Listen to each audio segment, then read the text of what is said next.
We're live. Good morning, everyone. My name is Councillor Smart and I am the chair of this committee. I'd like to welcome you all to Cambridge City Council's Planning Committee meeting taking place just after 10 on the 1st of November. Other members of this committee, and I'll ask councillors to introduce themselves, are starting with Councillor Bagent. I'm Dave Bagent, currently Labour Party member for Romsey. I'm Katie Thornborough for Petersfield. Councillor Robert Dryden, Councillor for Cherry Hinton Ward. Sam Carling from West Chesterton.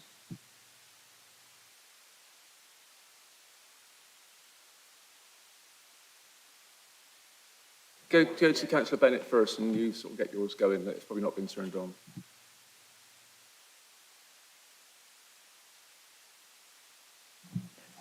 Councillor Katie Porra, Market Ward. Councillor Naomi Bennett, Abbey Ward. Okay, thanks, Councillor. So for whatever reason, Councillor Levine, your microphone isn't working, so we'll need to get that fixed as we go forward. Is it because you didn't switch it on or it wasn't switched on, or is it just broken? It's not on at the moment, no. It lights up, doesn't it, when it's working? Chris, can Councillor Levine change microphones? Is that possible? No, we just leave the same microphone, please. Don't switch the Yeah, because the camera follows where you should be sitting in the microphone. It's all very technical. So the people online. Oh, that's it. Great. Thanks. Councillor David Levine, Trumpington Ward. Yeah, sorry for that, David. Thanks very much. Where were we? So officers present at the table for meeting are Delivery Manager Toby Williams, Legal Advisor Keith Barber, Committee Manager James Goddard, Producer Chris Connor. Other officers and public speakers will join us throughout the course of the meeting, and I will introduce them at the start of relevant agenda items. Housekeeping. Copies of the agenda can be found on the seats to the right of the dais. It's over there. Copies are also available on the City Council's website under committee meetings, minutes and agendas. Please try and refer to specific page numbers within the agenda if you're referring to a specific paragraph or plan. And also if you give the item number for people like me online, because I don't have page numbers. Can I remind all of those present of the importance of using the microphones at all times when speaking? Please speak close to and clearly into the microphone. Please ensure that you're switched off or silenced any other devices you have so that you do not interrupt the proceedings. When you're invited to address the meeting, please make sure your microphone is switched on. When you finish addressing the meeting, please turn off your microphone immediately. Speak slowly and clearly, and please do not talk over or interrupt anyone. Excuse me. If anyone has any problems hearing me throughout the meeting, please alert me by waving their hands or advising a council officer. We aim to take a 30-minute lunch break between noon and 2 p.m. Please can everyone present in the council chamber note that everything on your desk, including your laptop screen, is likely to be broadcast at some point. The camera follows the microphone being switched on. So councillors and officers are requested to wait a couple of seconds before speaking to allow the camera to catch up. Please raise your hand if you wish to speak. Please can those participating in the meeting via the live stream indicate that you wish to speak via the chat column or raised hand option. Please do not use the chat column for any other purpose. The meeting chat is neither confidential nor private and can be subject to an FOI or DPA request. What's that, James? Oh, can't you? Oh, sorry. This is only the preamble, so I won't start again if that's all right. I'll put it a bit closer. Is that better now? Okay, sorry. Where was I? So that's a Freedom of Information or Data Protection Act request. Please make sure that your device is fully charged and that you switch your microphone off unless you're invited to speak. Please use a headset if available when speaking and hold the microphone close to your mouth. Could public speakers turn their cameras off until we come to the application we have registered you to speak about? If a report officer drops out from the committee due to poor broadband signal, the senior officer present will take over their presentation and report and respond to questions. The case officer will give a brief introduction to his or her report. Registered public speakers will be invited to have their say. There will be 3 minutes for those speaking in support and 3 minutes for those speaking against, unless I have advised otherwise. The committee manager will ring a bell when you have 30 seconds remaining. Once public speakers have addressed the committee, their speaking time is over. public speakers are unable to join in with the councillor debate.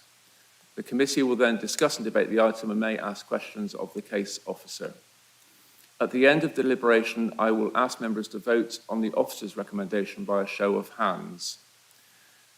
The council has a convention for major planning applications known as the adjourned decision protocol. Where there is a majority of resolution that is minded to make a decision contrary to the officer recommendation, the decision to determine the application will then be adjourned, and the officers will prepare a further report which will come back to a future meeting of this committee. Only those present in the chamber can vote or propose or second recommendations.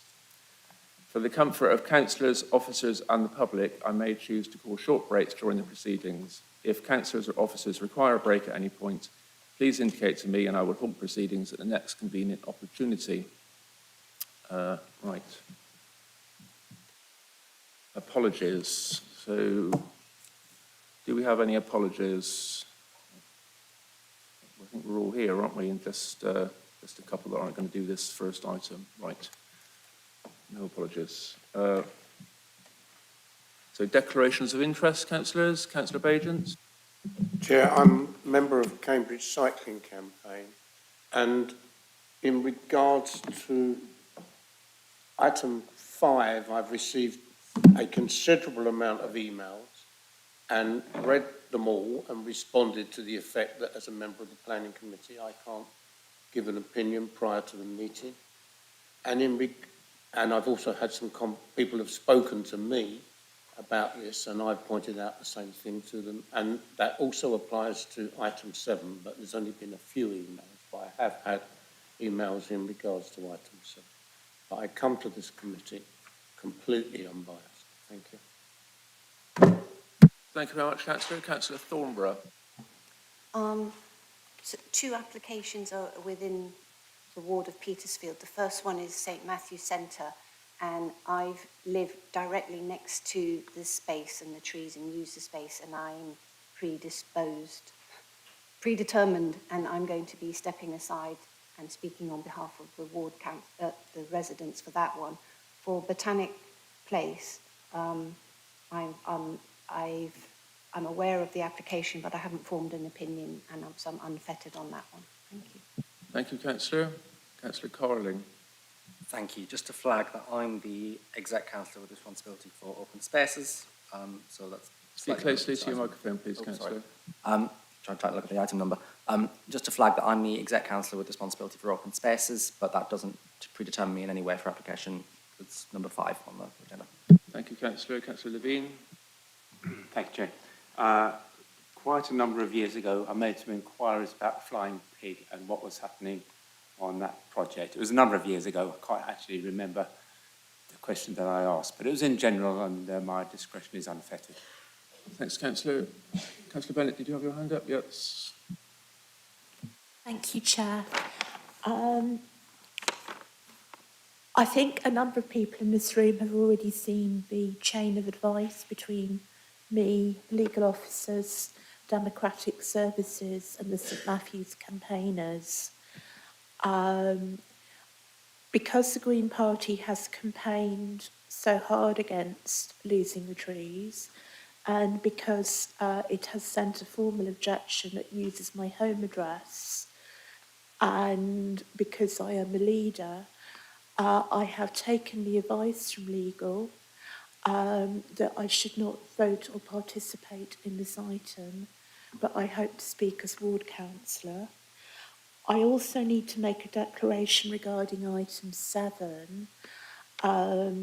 Like Councillor Levine, I was involved in the Save the Flying Pig campaign and have met some of the key campaigners quite recently.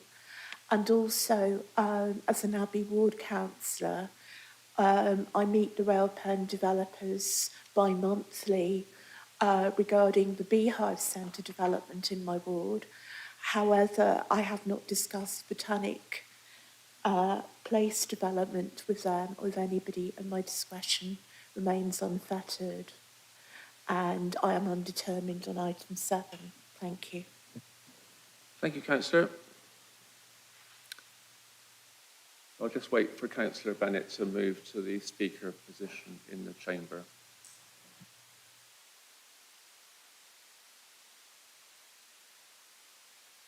And Councillor Thornborough, of course.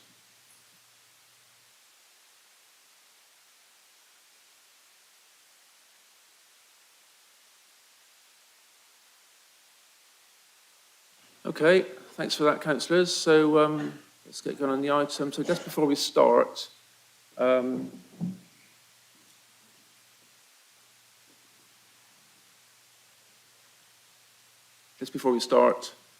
you should have had your placards and banners removed by security at the door, but you didn't, so we are where we are.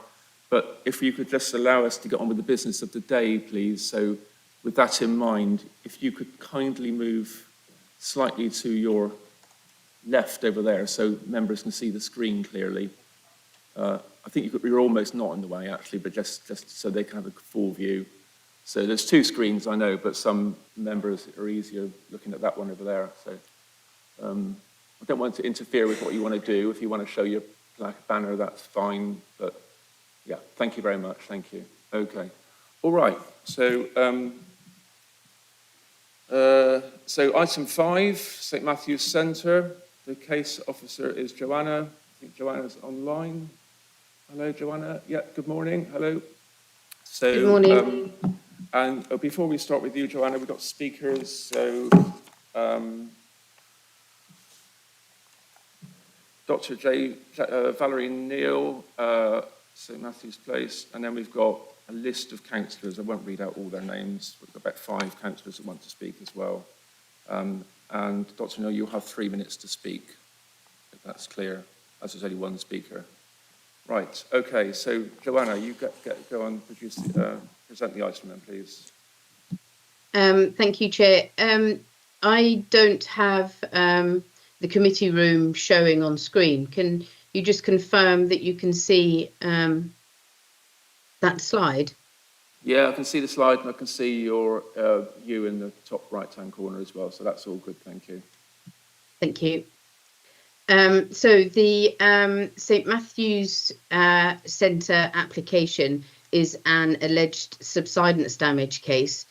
The application is a follow-up to the 2022 application, which was to reduce 3 London plane trees, that's these trees here, located within the grounds of the St Matthew's Centre. The reason being given was alleged damage to 193 Sturton Street. The application was refused at committee because of incomplete data supporting the application, the lack of heave assessment and the lack of information regarding the installation of a root barrier. The current application concerns the same 3 trees, but it is alleged that following additional movement of foundations, the removal of the 3 trees is now necessary to stabilise the foundation movement.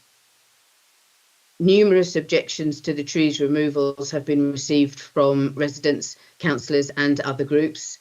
Expert opinion has been requested from an independent chartered structural engineer. The structural engineer has confirmed technical data supports a causal link between the trees and damage to the building, and that the risk of heave associated with tree removal is minimal. Legal advice has also been sought from Council, and the advice given supports the information contained in the report to committee. Consideration has also been given to underwriting possible costs associated with refusing permission, but the financial consequences of doing so or of refusing consent were at the time of the previous committee report not considered to be justified. However, the Director of City Services has more recently made direct contact with the managing agents of St Matthew's Centre to gauge the appetite for sharing costs associated with alternatives to tree removal, but no response has yet been received. Should the application be refused, insurers would likely look to stabilising the building using engineered solutions, as such solutions carry a significantly increased cost compensation will potentially be sought from the council. Therefore, the significant amenity value of the trees needs to be balanced against the costs of underpinning or installing a root barrier, in addition to any superstructure repairs. The payment of costs or the potential payment of compensation is not a decision that can be taken at officer level. For this reason, we have not made a recommendation, but set out the options for members to consider. And members may refuse consent, grant consent unconditionally, or grant consent subject to conditions informatives. Thank you, Chair. Yeah, thanks, Joanna. Thank you very much. Toby's going to say something first before we go on with speakers. Thanks, Chair. So members will note that on the amendment sheet, there is, if members are minded to pursue option 3, there is a suggested recommendation for refusal drafted on the amendment sheet. Thanks, Toby. So first speaker is Valerie Neal. So you've got 3 minutes to speak. 30 seconds before the end, the bell will go to let you know coming to the end. Is 3 minutes enough for you? If I understand the technology, it might be, but I've not used it before. I'll do my Right, best. well, finish your sentence at the end and I'll give a bit of leeway if need be, because obviously it's a very important item, but 3 minutes is the allotted time. Thank you, Chair. My name is Valerie Neal. I represent the Friends of St. Matthew's Peace. These 125-year-old trees are integral to the unbroken tree line over the only park in the most densely housed ward in Cambridge. They were planted 100 years before 193 Sturton Street was designed, built, bought, rented, or insured. The council formally valued these trees at £200,000. Repair costs are quoted at less than 1/10 of this. It is alleged that there is tree-related clay soil shrinkage subsidence. The independent expert evaluated the paperwork from the applicant, but none of the comments that we had submitted. We pointed out that the applicant's data on foundation movement shows the opposite of what should occur if that was what was taking place. The applicant claimed the foundations moved most when the trees extracted maximum water. However, their data showed a doubling of movement in late December 2022, an unusually cold month that you may recall with weeks of snow. The trees had no leaves, they were dormant, and they were taking up minimal water, if any at all. Whatever caused that doubling of movement, it cannot have been the trees. Furthermore, the application contained no information about whether or how the house was built to required standards. It asserts, but provides zero evidence of current or ongoing damage. The case officer, she cautions on protected trees in her own website, saying, the onus is on the applicant to demonstrate that tree work is justified, and the LPA is not obliged to approve unjustified works. Legal input to all of you on Monday clarified that there is no need to be bumped into an awful decision. It raised substantive questions and outlined matters that moderate any risk to the council from continuing to protect these trees. Refusal, followed by serious review and negotiation, minimizes council risk. By contrast, any vote to fell these highly protected, precious trees would be an irrevocable step that solidifies severe risks. No tree in Cambridge would be safe. Cambridge would join Sheffield, Plymouth, and Wellingborough councils in horror and shame. That's all. Thanks very much. All right, so first,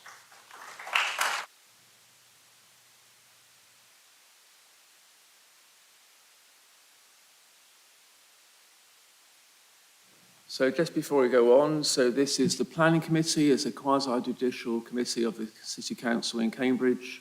It's not the theatre, applause isn't necessary. I appreciate you might support the speaker's comments, but it's not really useful for you to be clapping or even booing at any stage during the meeting. The item needs to be decided as an item of business by the council. Thank you. So first speaker is Councillor Thornborough. Yeah, what's up? Sorry, Chair. We decided the order of the councillors to make it easier for yourself. So it'll be me, followed by Richard, followed by Katie, followed by... Hang on a minute.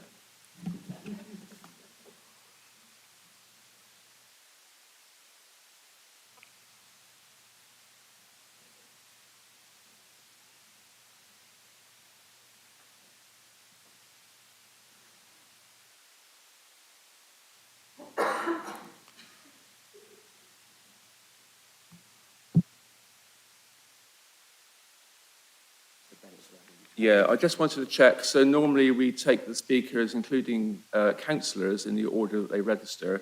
But since you are all, this is a non-political committee, but I want to make sure it's fair to all councillors. So the councillors at the end that weren't part of your arrangements are all from other parties. So that seems to be fine. One of the councillors was involved in this. Oh, okay. I'm sorry. I didn't quite catch And that. we didn't know Naomi was going to speak. And apologies, Martin. Chair. It was to do with your earlier email in the week to try and make sure that we coordinate our activity to speak precisely and within the timescales concerned. I don't think it's a big deal. Let's go with that then. Thank you very much. Thank you, Chair. My name's Mike Davey. I'm the leader of the council, also the Petersfield Ward councillor, in the capacity as the Petersfield Ward councillor that I'm speaking. I also have chaired the St Matthew's Peace, Friends of St Matthew's Peace meetings over the last 3 years now. As someone who's spent the last 15 years using St Matthew's Peace, I was alarmed to see the proposals. Does someone want to switch their phone off? I was alarmed to see, sorry, so start again, sorry, Chair. I was alarmed, as someone who spent the last 15 years using St Matthew's Peace, I was alarmed to see the proposals to fell the trees opposite 193 Sturton Street. The peace and the trees under threat have long been special to me and my family, not least because of their proximity to the play area, a popular stop for me when I was doing the school run between home and St Matthew's Primary School, but because of its general amenity value. Since hearing of the renewed threat to the trees, I have stopped repeatedly to look and see them in their natural context, given the location and the impact on the peace and the surrounding environment. It is very difficult to see any benefit in felling. Because there are several speakers, I will go restrict my comments to two core areas: canopy cover and, more significant for me, sense of place. The analysis, in relation to canopy cover, the analysis undertaken by Cambridge University Technical Services into the trees is interesting and focuses on two key metrics: the canopy cover and the mean canopy height. Canopy cover is defined as the proportion of the land area which is covered by the trees, usually expressed as a percentage. Mean canopy height is the average height of this canopy cover. Tall trees usually have large crowns and contribute disproportionately to canopy cover and mean canopy height. It was therefore particularly important to preserve these trees as possible, particularly their location and where they sit within the piece, namely by the play park. Key question, though, for me would appear to be around the question of public amenity. Namely, do the trees make a significant contribution to the character and appearance of the area? And does this outweigh the potential justification for the tree works? Namely, are there practical or arbitral reasons to carry out the tree works? I'd want to highlight one part of Joanna's report, where she states, it is accepted that the loss of the trees would harm the character and appearance of the conservation area, and this harm must carry great weight in accordance with the NPFF and the principles of the relevant policies. And Joanna highlights policies 14, 55, 59, 61, 67, 69 and 71. There's a lot of policies there, all of which seek to protect amenity to which the trees contribute in terms of history, character, appearance, and the ecology, biodiversity, and other environmental contributions. These are significant reasons. Whilst I accept I am no expert on trees, I cannot see the logic for felling. When 193 Sturton Street was built, as Val's already indicated, in the mid-90s, the trees opposite were already 100 years old. I am assuming that the developers and owners at that time would have received full structure reports at that time, as will any subsequent purchasers, and they would therefore have been aware of any potential risks. Likewise, the owners of the land upon which the trees stand, which have been subject to sale on numerous occasions over the last 20 years, will also have been aware of any potential root damage caused by the trees prior to purchase.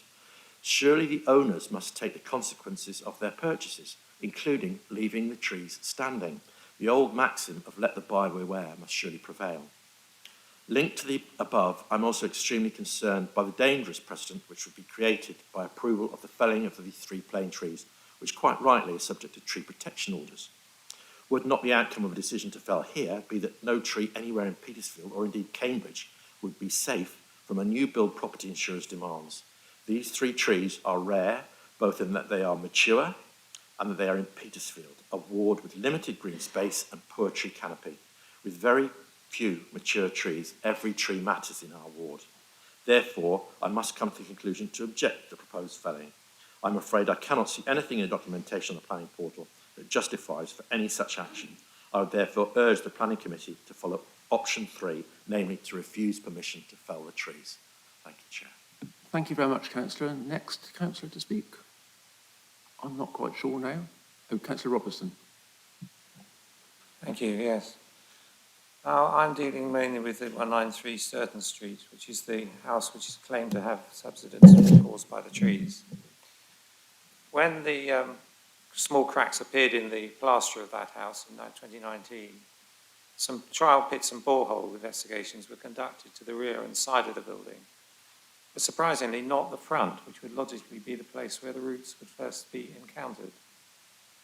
The arboricultural consultant's opinion was that the acacia tree in the garden, adjacent to 193, was involved, as well as the 3 plane trees across the road. As its location was so much nearer the house, it seems more likely that the acacia tree was to blame, and that tree had grown to be taller than the house by 2019. In 2021, the tree was removed with planning permission, but the result was seen to be considerable ground heave. Now, when a tree is removed from the soil, water is no longer being absorbed by the tree roots, meaning the soil will start to swell as it gets wet. That soil can heave up with the swelling, and this can cause the foundations to shift, which is exactly what happened to the end of the plot where the acacia tree had been located. If it's correct that the roots of the plane trees were taking water from the foundations of the house, then removing the plane trees would make more ground heave possible and further damage to the house. The same would happen if a root barrier was installed. It would cut the ends off the roots, which would no longer be taking moisture, and the moisture would cause ground heave to the house. So it's completely ridiculous to blame the trees and cut them down when actually doing so could easily cause more damage. Our arboricultural consultant has stated that the minimal damage would be caused by heave, but they hadn't seen the result of removing the acacia tree, which was considerable heave on the same soil. I would finish by pointing out that the other houses in Sturton Street facing St Matthew's Piece are all set back from the road and pavement by at least 2 metres, whereas 193 was built right up to the pavement and that much closer to the plane trees.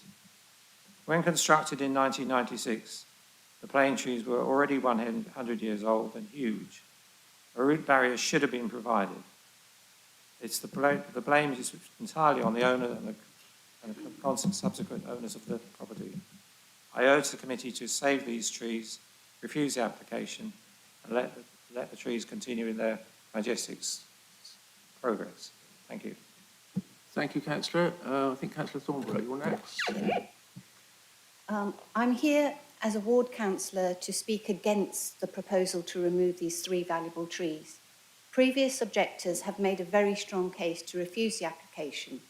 I believe that the extensive questions raised by Friends of St Matthew Piece about the evidence have not been adequately addressed. You now have an amendment sheet which is a concise description of reasons for refusal. I hope that you will consider all of these points as you make your decision. I want to speak about why these trees matter in a wider context, because the 3 trees you are considering are part of a group of trees located in a precious space in the centre of the city. They aren't part of a grand design or landscape, but are part of a people's park created in December 1891 when the mayor, aldermen and burgesses of the borough of Cambridge bought 1.67 acres of land on Sturton Street to be a recreation ground for the parish of St. Matthew and the neighbourhood. You have heard from the officers about the amenity and significance of the trees. I want you to think about them in that context. St. Matthew's Piece was carved out of the city for the benefit of railway workers living in nearby cottages. At that time, the gardens were not places to drink Pimm's in the summer, but were working allotments to feed the family. The piece was intended to help alleviate the effects of poverty and promote physical and mental health. These benefits are as important now as 125 years ago, and the trees are a vital part of this. There are other benefits that come from having a range of trees of different ages, species, and sizes, and having sufficient mature tree cover to create a microclimate. There is evidence showing that there are urban heat islands around North Petersfield, where the structures such as buildings, roads, and other infrastructure absorb and re-emit the sun's heat more than the natural landscape, such as forests and water bodies. Our urban areas, where these structures are highly concentrated and greenery is limited, become islands of higher temperatures relative to outlying areas. The trees in St. Matthew's Piece help to mitigate the effect of the urban heat islands and the worsening effects of climate change, increased temperature, drier periods, and heavier rainfalls. It is a haven of cool tranquility during the hot summers that we have had in the last few years. Removing the 3 trees on the edge of the park will have an impact across the whole area, reducing biodiversity, changing shade and airflow, and affecting the overall appearance of the piece. Removing these trees will diminish the value of the many overlapping and supportive communities that use the park, including children's groups, faith groups, parents meeting after school or nursery while their children play, those walking their dogs or doing Tai Chi in the morning, the young people who occupy the basketball court in the afternoon. And removing these trees will do symbolic damage to the park, as promised by the Victorian mayor, aldermen and burgesses over 130 years ago. So let me ask you, is it right to remove the trees based on the reasons set out in the application? No is the answer. Their value is too great and the evidence in support of removal completely inadequate. If you refuse, we may see an appeal or legal challenge, and these may incur costs. We don't know what will happen, although you may have to consider these unknowns as you decide. I hope that we have shown the enormous value of these trees and the social biodiversity and symbolic importance of the park they are located in, and given you the reasons to safeguard them. Thank you. Thank you, Councillor. So Councillor Tong has sent a statement in to be read out, so I'll ask James to read it out. And just to be clear, councillors don't have to be councillors for the ward concerned. It can be any councillor from any part of the city. So can you do that then, please, James? I have a very short statement from Councillor Tong. Although I fully understand the legal context under which... Do you think you could speak up a bit, please, James? Perhaps put it closer. And it's Councillor Tong, who is a councillor from Abbey Ward, so the adjacent ward to Petersfield. Although I fully understand the legal context under which this case needs to be heard today, the proposed harm to these trees is absolutely unjustifiable, something that I've spoken about several times over the previous 7 months. Prior to the last meeting, I was deluged by emails from residents, nearly 100 of them, in fact, all expressing their anger over the proposal. This is something I've loved seeing, as it's great to see people banding together to put the strength of their convictions, the strength of their values on display. Their will needs to be recognised. End of statement. Thank you, James. Did everyone hear that? Okay. Anyone not hear that statement? Okay. So last councillor to speak is Councillor Bennett. Oh, no. What have I done? Oh, sorry, I missed you out. I do apologise, Councillor. Councillor Glasberg. Yeah, I'm Glasberg, and I'm speaking as the environment spokesperson for the Green Party. As a city councillor for Newnham Ward, but our first home in Cambridge was actually in Petworth Street, and we then moved around the corner to Sturton Street. So I know St Matthew's Piece very well, and I know how important these trees are. The council has declared climate and biodiversity emergencies and has planning policies that should protect them. I know that members of this committee do take those policies very seriously. So in this case, I think it really comes down to whether there are serious legal or financial reasons for removing the trees at this point that outweigh their very considerable value in terms of biodiversity and amenity. You'll all have seen the letter from Richard Buxton's solicitors and also the officer responses to that that are on the amendment sheet.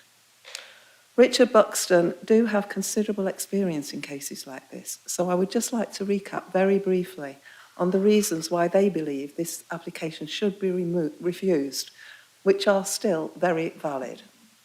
Firstly, the council doesn't have enough information confirming detailed costings of repair works or preventative measures like a root barrier or underpinning to be able to make a reasonable decision. Secondly, compensation liability can't be apportioned because we don't have any information about other possible causes of damage, such as normal seasonal clay shrinkage. Most importantly, maybe, no claim has in fact been made, so it makes no sense to do anything until a claim is made against the landowner, who is not actually the council.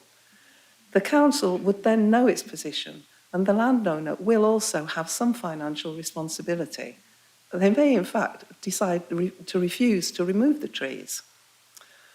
The damage that's alleged to the property is actually very slight, and when the property was built, the trees had already reached maturity. And in this case, which is plainly the case here, so there is some dispute about the council's liability in any case. So overall, their legal view is that the council simply does not have enough information.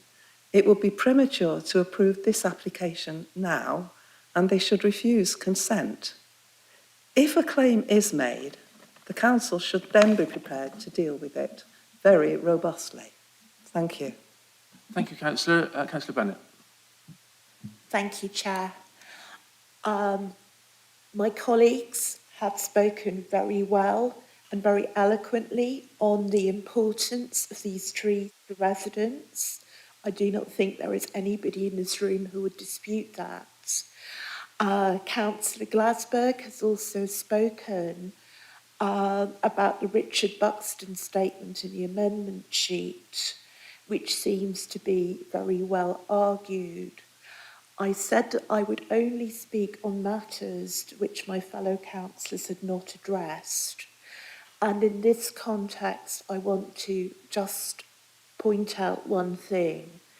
Even if the committee made a decision to approve the felling of the trees today, that would only be a necessary and not a sufficient condition for the applicant to proceed with that felling.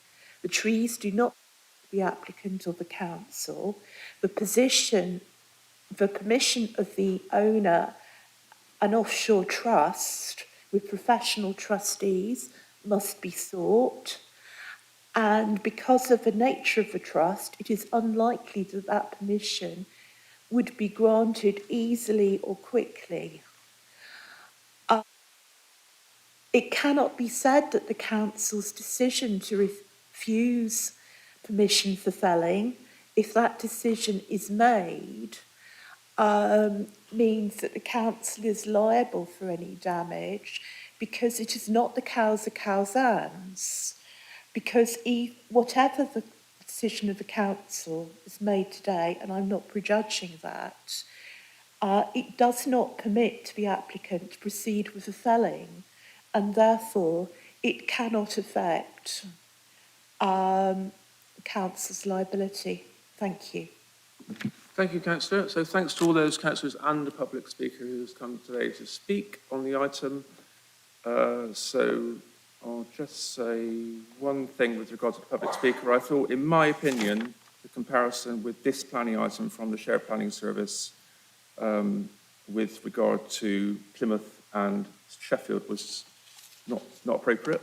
Those decisions in those councils were taken by councils. This is a planning item.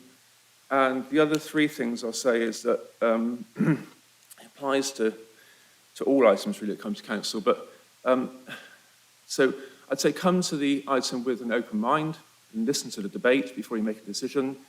Secondly, resist the temptation to defer. It's our job to make difficult decisions. Let's make them. And finally, stick to planning matters. That's what we do in planning committee. We consider planning matters, so don't be distracted by other things. Those would be my words of advice for this item. So over to councillors for debate. Okay, I'll go first. So the couple of things three things I wanted to say were, I was interested by the matter of the acacia tree that Councillor Robertson brought up, Joanna, and I'll sort of collect up points for you to respond to, maybe more than just these. And the potential heave that he suggested came from that. The other thing was Richard Buxton's letter, point 7, which refers to the trees having been planted a long time before the house. I know you refer to that in your report, but perhaps if you could just go over that again, that'll be useful. And finally, I'll say this now, obviously it's a sort of personal point really, but I'm a very practical person. If this was me, my house, I would get some helibars, rake out the joints, put helibars in with resin and point the joints and fill with plaster on the inside, job done. But unfortunately, we are where we are. We are in planning committee and we have to make a decision. So let's go forward with that. Councillor Dryden. Well, I can't think of any more comments to make other than everything that's been said so far to agree with. So all I can say, let's go straight to the vote and go for option 3. Well, that's a proposal. If you don't mind, councillor, I'll hold off on that proposal because, as I said at the start, I would like councillors to listen to the debate to some extent before we go to the vote. But I take your point, and if we get a seconder for going straight to the vote, we'll do that later. But let's have a bit of debate first. Be good. I think better for democracy. Councillors, any more? Councillor Carling.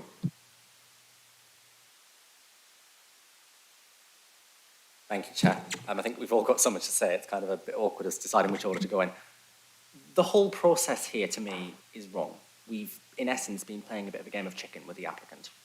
Because, as the case officer said, senior officers from the council have contacted the managing agents with us hoping some kind of agreement can be made where we don't take all the financial liability for alternative measures that would be needed.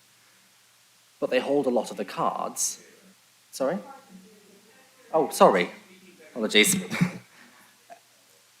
Right, hang on, I'll start again. I was just saying the whole process here is wrong. Councillor Carling, could you speak more slowly? I'm speaking too quickly.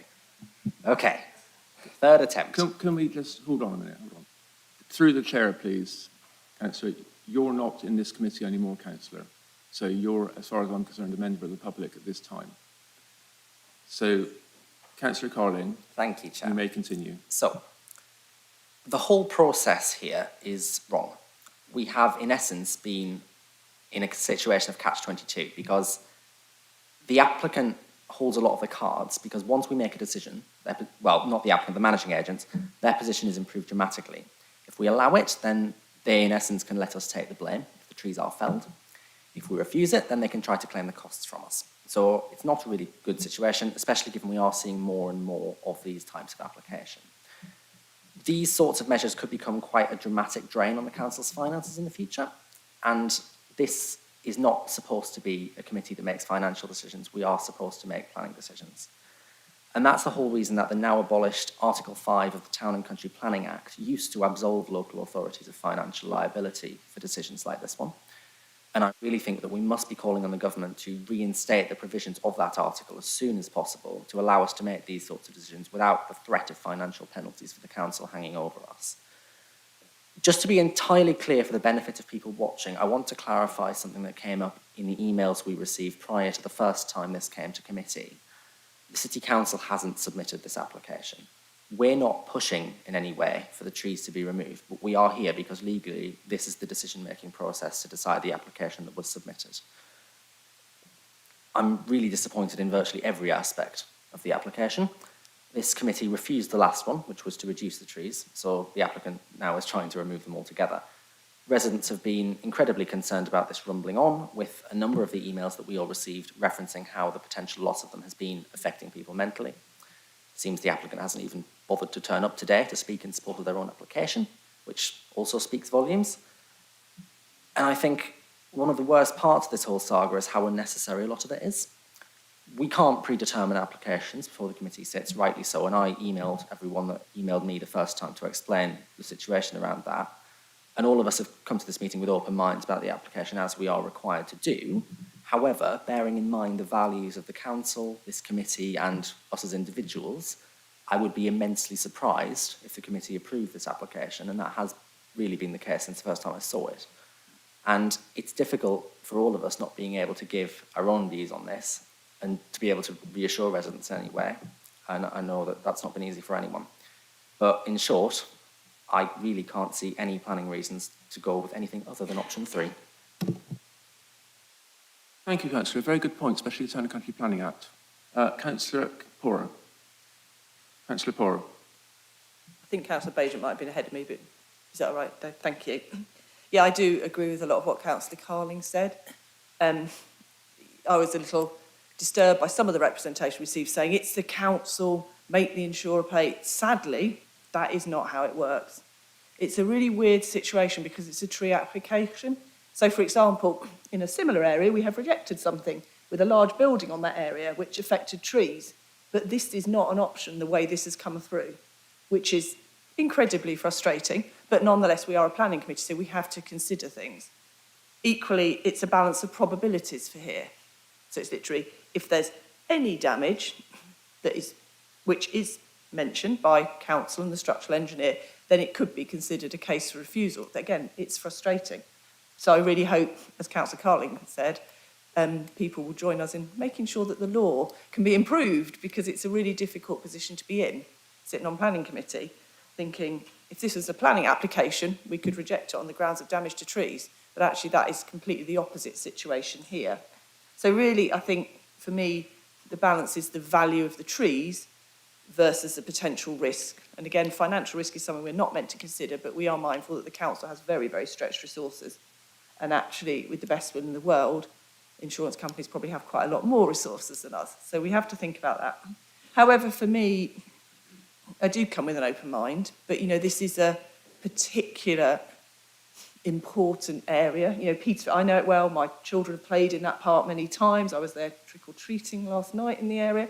So, you know, I appreciate the value of the group of trees as well, which for me, I think, adds value to the trees. You know, we've got the CAVAT assessment. To me, that looks at the individual trees. To me, I would actually put them as part of the group, which gives me some comfort. There is quite significant weight. But I am really concerned, and I think it is important we have the debate here, because were this to go to appeal or negotiation, it's important we've explored all the different avenues. I mean, resident support is really noted. But as I say, the bottom line is it's the council who's at risk here of financial compensation, not the insurers. They're the people who can push us, and that's a really depressing place to be in. I wondered if the the tree officer, might be able to talk a little bit about paragraph 8.2 and 8.3, where we're talking about sort of useful background information. And it talks about how steps other than tree work should be considered and alternative engineering. Because my understanding is, in effect, this comes in, the applicant says, I want to fell, and there's not really a negotiation position in planning tree officer terms to say, we want you to do something different in a way that we perhaps could if it was a planning application. So it's great to hear we've reached out to the managing agent. It is slightly depressing to hear they haven't wanted to engage. But I just wondered if the tree officer could talk a bit about that, because to me, I don't feel at the moment I've got any evidence that steps other than tree works have been considered, or that alternative engineering solutions have been considered, which I understand is something that we could take as a material consideration. Thank you. Sorry, I've rambled on a bit there, but I did want to make clear that this is not an easy decision because of the way this legislation works and the position we're in. Thank you. No, good points. Thank you very much, Councillor, and especially the point about having a debate. It's important to have that. And I'll go back to the officer in a moment. Councillor Bagent. Thank you, Chair. This is not my contribution to the debate. This is a list of questions that I'd like answered before we start the debate. Am I right? My first question is, am I right in understanding that 192 is a business? It's an HMO, and so it's not something that's lived in by the owner? So it's a commercial concern. I'd like to know who is the applicant, and what relationship do they have to this HMO? I'd like to know, did the structural engineer visit the site and actually do tests? And I think that for the benefit of those watching, could the officer please outline the structural engineer's findings? Thank you very much, Councillor. There's quite a lot there. So I think I will go back to Joanna now then. So I see you're making notes, Joanna, but if you could respond to the direct questions and any other questions that were put to you with regard to a bit more information, that'd be useful, please. Thanks, Joanna. Thank you, Chair. Through you. So firstly, with regards to the acacia tree and the heave, there is a difference, quite a significant difference, between soil rewetting and heave. So when you remove what is effectively a biomechanical pump, which is a tree, it requires water for its processes. It must transpire and it must take water out of the soil while it is living and while it is doing its processes. So that water is taken out of the soil, and during the winter months, generally speaking, the water goes back in again, and it's soil rewetting. If you remove that tree, then the soil again will re-wet. And when you remove trees, if you are monitoring at the same time, then you will see that the levels will change. And that is what we saw when the acacia tree was removed. You saw soil rewetting following the removal of that tree, and therefore the level monitoring picked up the movement within the building foundations. But that isn't heave. Heave is when you get the opposite to subsidence rather than just the rewetting, where you get a situation where the soil expands beyond the point at which a building was first constructed. And effectively, in the simplest terms, you're looking at a situation where a building is lifted off its foundations because the soil itself is picking up the building. But the heave will also result in movement within the foundations itself, so the foundations can come up beyond the point at which they were constructed, would be heave. With regard to the Richard Buxton letter and the amendment, I believe, Chair, that you're referring to the section about tree, the fact that the tree is so much older than the house that it can't be considered to be an issue.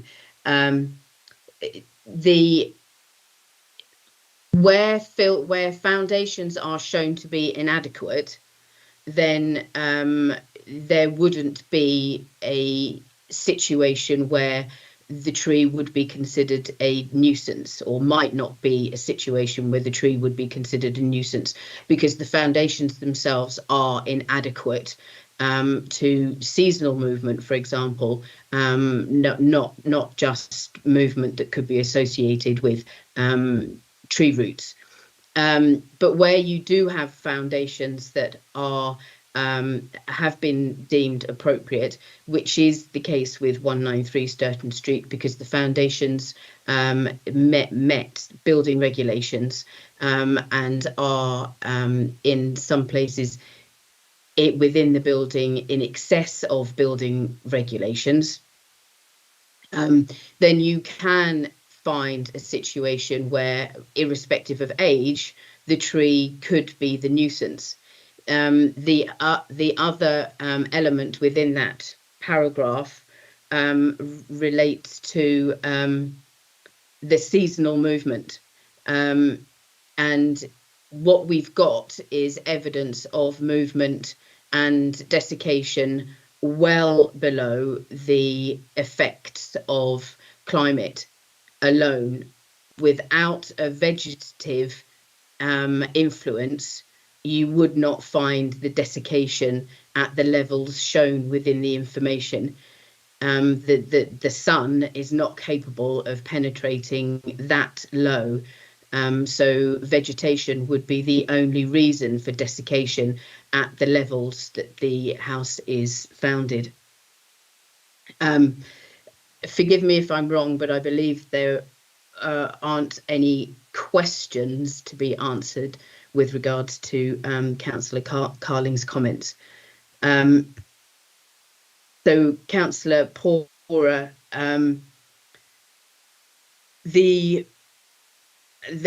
I just had one comment with regards to the financial. I know it wasn't a question, but with regards to the comment you made about financial not really being a consideration. With a tree work application, the PPG, you know, the Town and Country Planning Act itself does allow for compensation to be claimed against the council, and therefore it is a consideration. It is something that does need to be considered in any planning application, unlike a normal a tree work application, unlike a normal planning application. So 8, with regards to section 8.2, forgive me, sorry, I just need to find where we are in terms of paragraphs. Yeah, that's fine, Joanne, just take your time. 8.2, what was it? So background information explaining more about the alternative measures. Okay, so the simplest way of dealing with subsidence, assuming that tree-related subsidence is accepted, the simplest way to deal with that is to remove the cause being the biomechanical pump, and in this instance, the cause being the trees. Alternative engineering solutions are intended to stabilise the soil beneath the property. And that can either be done by removing the roots from that area, and that would be by using a root barrier. The alternative would be by underpinning the property. The information has been presented with the application. We don't have detail. They are not required to give us detail. They are only required to give us the information in the standard tree work application form, and that only requires estimates of costs associated with repair or alternative mitigation. In this instance, we asked for additional information so that we actually had a quote for a root barrier, and they were happy to provide us with that information. But we do only have estimates for underpinning, and we have no authority to demand additional information with regards to exact costs associated with underpinning. I hope that answers that query. If not, please do come back. So I understand that 193 is a tenanted property. However, the use of a building would not be considered pertinent to a tree work application. The ownership of a building is also not pertinent to a tree work application. Anybody could make a tree work application, like anybody could make a planning application. One does not need to have an interest in the land, and one does not need to have an interest in the land on which the trees stand either. So what we have here is a situation where you've got damage to a third-party property by third-party trees, and the local authority is the one that is determining the application. The application was actually made by the arboriculturalists, and that would have been with the instruction of the property insurers. The engineer, the chartered engineer, was asked to review the submissions that were sent to the council in support of the application, and that is what the engineer did. And the engineer did not carry out a site visit, and the council nor the engineer have not carried out an independent assessment to determine ourselves whether or not the property is being affected by the trees, and whether or not the trees are a causal factor in the alleged subsidence to it. This is something that the council does not do. We wouldn't have the budget, we wouldn't have the insurance to provide a professional opinion, and it is standard practice to demand the information is provided by the applicant to support their claim. We, as the council, then determine whether or not sufficient information has been presented to support their claim. And if we feel that there is insufficient information, then that would be a grounds for refusal. Thank you, Chair. Yeah, thanks, Joanna. Excellent, well done. So just to pick up on a couple of things you said, Joanna, so you used the word nuisance. So just to be clear, that's a technical term. If anyone's keen on trees, Joanna is, and you're doing an excellent job, Joanna. But there you go. Desiccation, that's the removal of moisture, just in case anyone doesn't know. PPG is planning practice guidance. I believe that's correct, Joanna? Yes. Yep. Okay, Chair, thank you. Right, more questions, anyone? Yes, Councillor Levine? Yep, thank you, Chair. This has the feel of the applicant or agent playing shotgun with this council in saying the potential costs are huge if you refuse this application. And I don't like that, being in that position one bit. I cycle along Sturton Lane several times a week and admire these trees hugely. I get the feeling that felling them would be like knocking the front teeth out of a smiling face. But don't forget, of course, that this is a one-way process. If we fell these trees, they're gone. It's done, end of story. And it seems to me that quite a lot of the facts are in doubt. Why take a one-way decision when the facts are not fully established? I'd be very reluctant to have these trees felled. Thank you. Thank you, Councillor. So I think just to be fair to the applicant, you know, they're using the planning system perfectly reasonably in the way that it's meant to be used. So this is for us to make those difficult decisions. I appreciate your quandary, though, Councillor. And also, just to be clear, if the trees are felled, it's not quite the end of it. Normally, there will be conditions to replant. So just to be clear on that.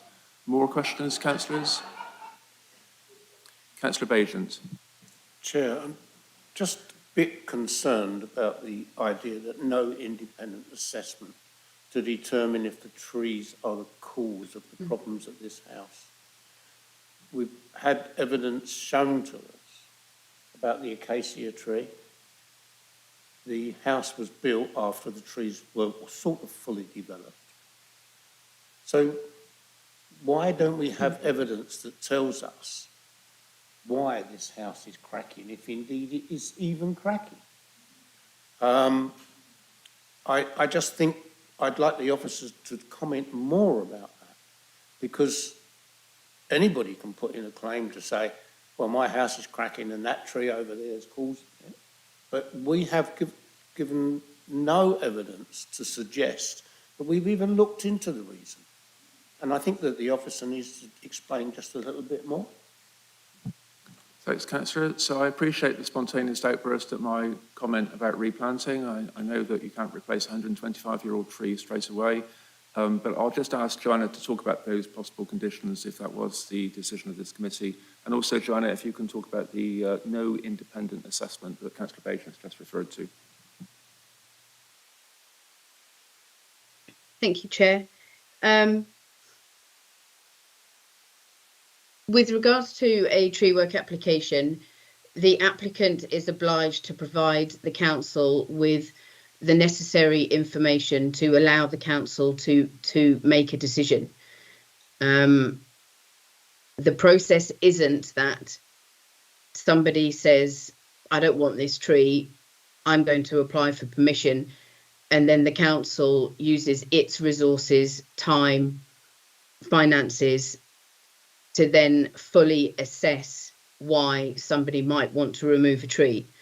The council doesn't have the resources, doesn't have the insurance to carry out those professional assessments, but it is also not how the tree work application process works. The tree work application process works by the applicant providing necessary information to support. We then assess that information and determine whether or not there is justification. The applicant has provided information with regards to the application. They have provided the evidence.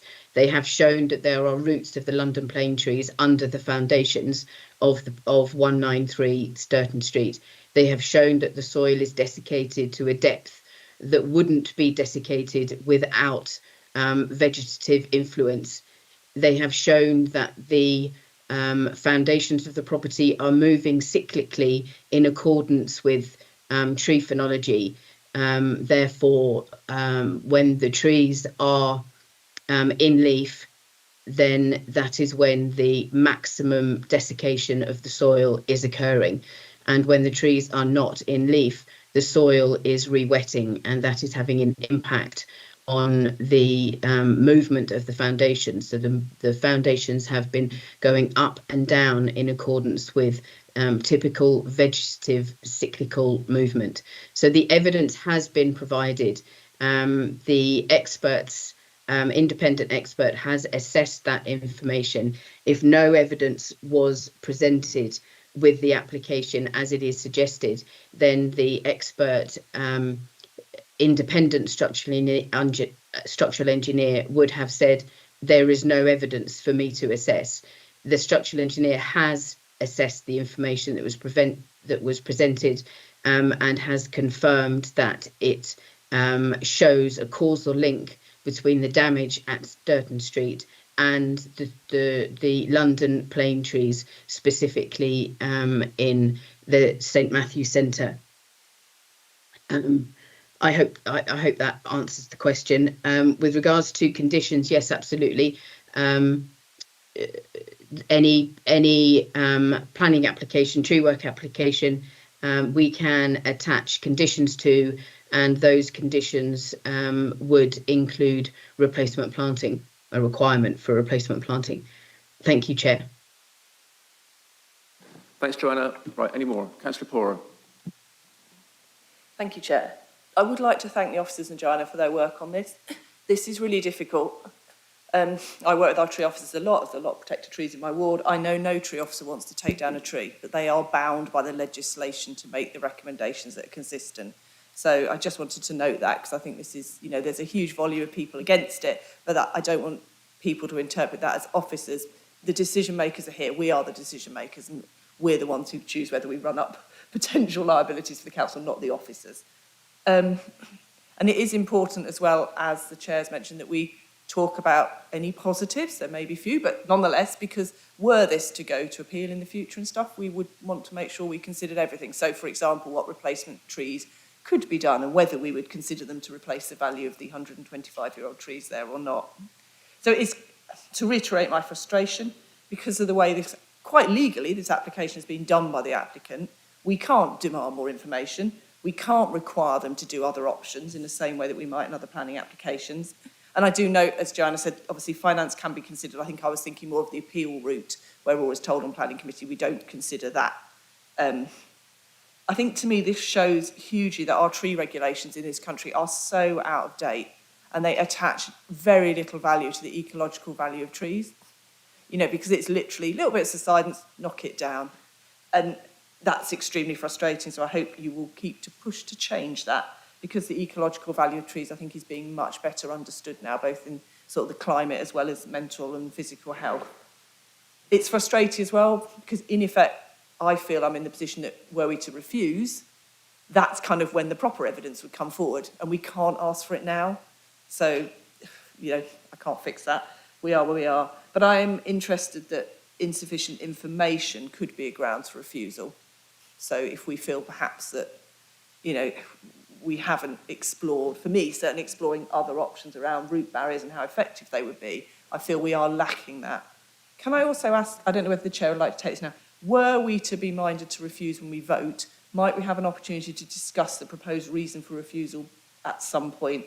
Because I know often if we vote to refuse, then we're stuck with the reason that's proposed, and I might have some suggestions to make, if that's okay. But I'll wait to the end of the debate for that. Thank you. Yes. Any more? Councillor Bajent. Thank you, Chair. I understand that climate change is increasingly becoming a material consideration. And we've been presented with some details about how these trees shade the area. They're of great biodiverse usage or advantage. And we're having to weigh that against the potential, not proven really, I don't think, that these trees may be damaging these houses to an extent that it may become dangerous. I mean, every house I've ever lived in has had cracks. Every house I've ever lived in moves around a little bit. That's a fact. I mean, the railway passes fairly close to my house, and that makes my house shake. But I doubt that if I'm putting an application to say that the railway should be removed because my house is cracking, that people would laugh, wouldn't they? Of course they would. So I think this is a really difficult decision. It's not something, usually stuff is fairly black and white. This isn't black and white, it's very green. I must admit, I'm still not decided in my head exactly which way I want to go on this. Thank you. Thank you, Councillor. Any more contributions? So I'll just say a couple of things. So just regarding your comment, Councillor, cracks. So I think one of the pertinent points there is not really a planning matter, but you know, in the old days we had lime mortar, Victorian buildings, etc. Lime mortar moves. Now we have cement-based mortar, which is what this 192 building is built with, and that cracks. So it's a difference, but that's not pertinent to this item particularly. A couple of things I'll say is that the officer at the start said that the decision needed to be balanced against costs, and that is a factor at play in this item. And I was interested to hear what Councillor Carling had to say about Town and Country Planning Act and Article 5 and the costs that might be incurred. However, as I said, I think we need to focus on the planning matters for this item. That is the most important thing for this item to be both robustly debated and for us to come to the best decision that we can. In terms of the debate, I hope you don't mind, Councillor Dryden, but I've allowed debate to go on, even though you asked to straight to the vote, on the basis of the argument that Councillor Poore latterly put, which was that debate is useful in terms of any possible appeal. We need to put our views on the table. Everyone needs to hear them. And finally, normally in planning items, when we have expert opinion, it's a problem area if we argue against it, because we are not experts in tree matters. We are councillors who represent the city. There may well be tree experts in the room, and obviously Joanna is a tree expert, and to go against that expert opinion is a difficult area, especially in terms of an appeal. However, we consider it in the wider context and make a holistic decision, all things considered. So unless there are any other matters to, yes, Councillor Parr? Well, it's just whether we need to debate the proposed reason for refusal before or after we take the vote. Were we to vote against? I don't know if Toby can clarify. Yeah, okay, I'll come to that then. So I said yes. Normally in planning matters, just for people here that don't normally come to planning items, we'd have a recommendation from an officer, which would be to refuse or accept. In this case, we have options, which we have had before. It does happen occasionally. So the options we have are grant consent subject to conditions, and refuse consent. The way I am going to proceed with that is for us to vote on granting consent or refusing consent. And if we choose to grant consent, we will then discuss the conditions, and Toby will help with that. If we refuse consent, then we will consider the reasons for refusal. We have some outline of that already in the papers from the update papers, but also all of the conversation and debate we've had today will be pertinent to that. So what we'll do in that case is we'll have a slot adjournment to get a form of words which might be in addition to what we've got already or might not, we'll see. And then also we'll have a chance for you councillors to contribute orally after that time when we come back together. And if we do get to that stage, just to be clear, please do not discuss the item with between yourselves or with anyone else, as we're still within the decision-making period for the item. So hopefully that's all clear. Anyone not understand? Okay, so let's go to the vote then. So what we'll do, unless there's any other points? No? Okay. And Joanna, did I go back to you for any final questions or anything? I didn't miss anything, did I? I don't believe there were any questions. The only thing you did say was, did you want clarification on costs and the Article 5 certificate? I think you covered that already, to my mind, unless any other councillors want further. No, I think we're good with that. No, thank you very much, Joanna. Thank you. Okay, so what I'd like then, councillors, is for you to vote in favour of granting consent. Do we need to actually have this? Well, I'd say let's have the recommendation. We normally have the recommendation from the officer first, but there's sort of nothing to say, really, is there? You say your piece anyway, Toby. No, there's no recommendation. So as you outlined, Chair, we'll take a vote on to grant and then a vote on to refuse. And I guess we need to understand whether there are any people with abstentions as well. Yeah. Okay, so like I say, I'm going to ask you to put your hands up to grant consent, which means to refuse the trees, or refuse consent, which means, have I got it wrong? Sorry? Let me check me. So, Chair, grant consent is to fell the trees. That's what I said, to remove the trees. And refuse consent is to retain the trees. I thought that's what I said. I said remove the trees. No, didn't I? I apologise, I got confused. Okay, so grant consent is to fell the trees. Refuse consent is to keep the trees, all right? So all those in favour of granting consent? None, Chair. All those in favour of refusing consent?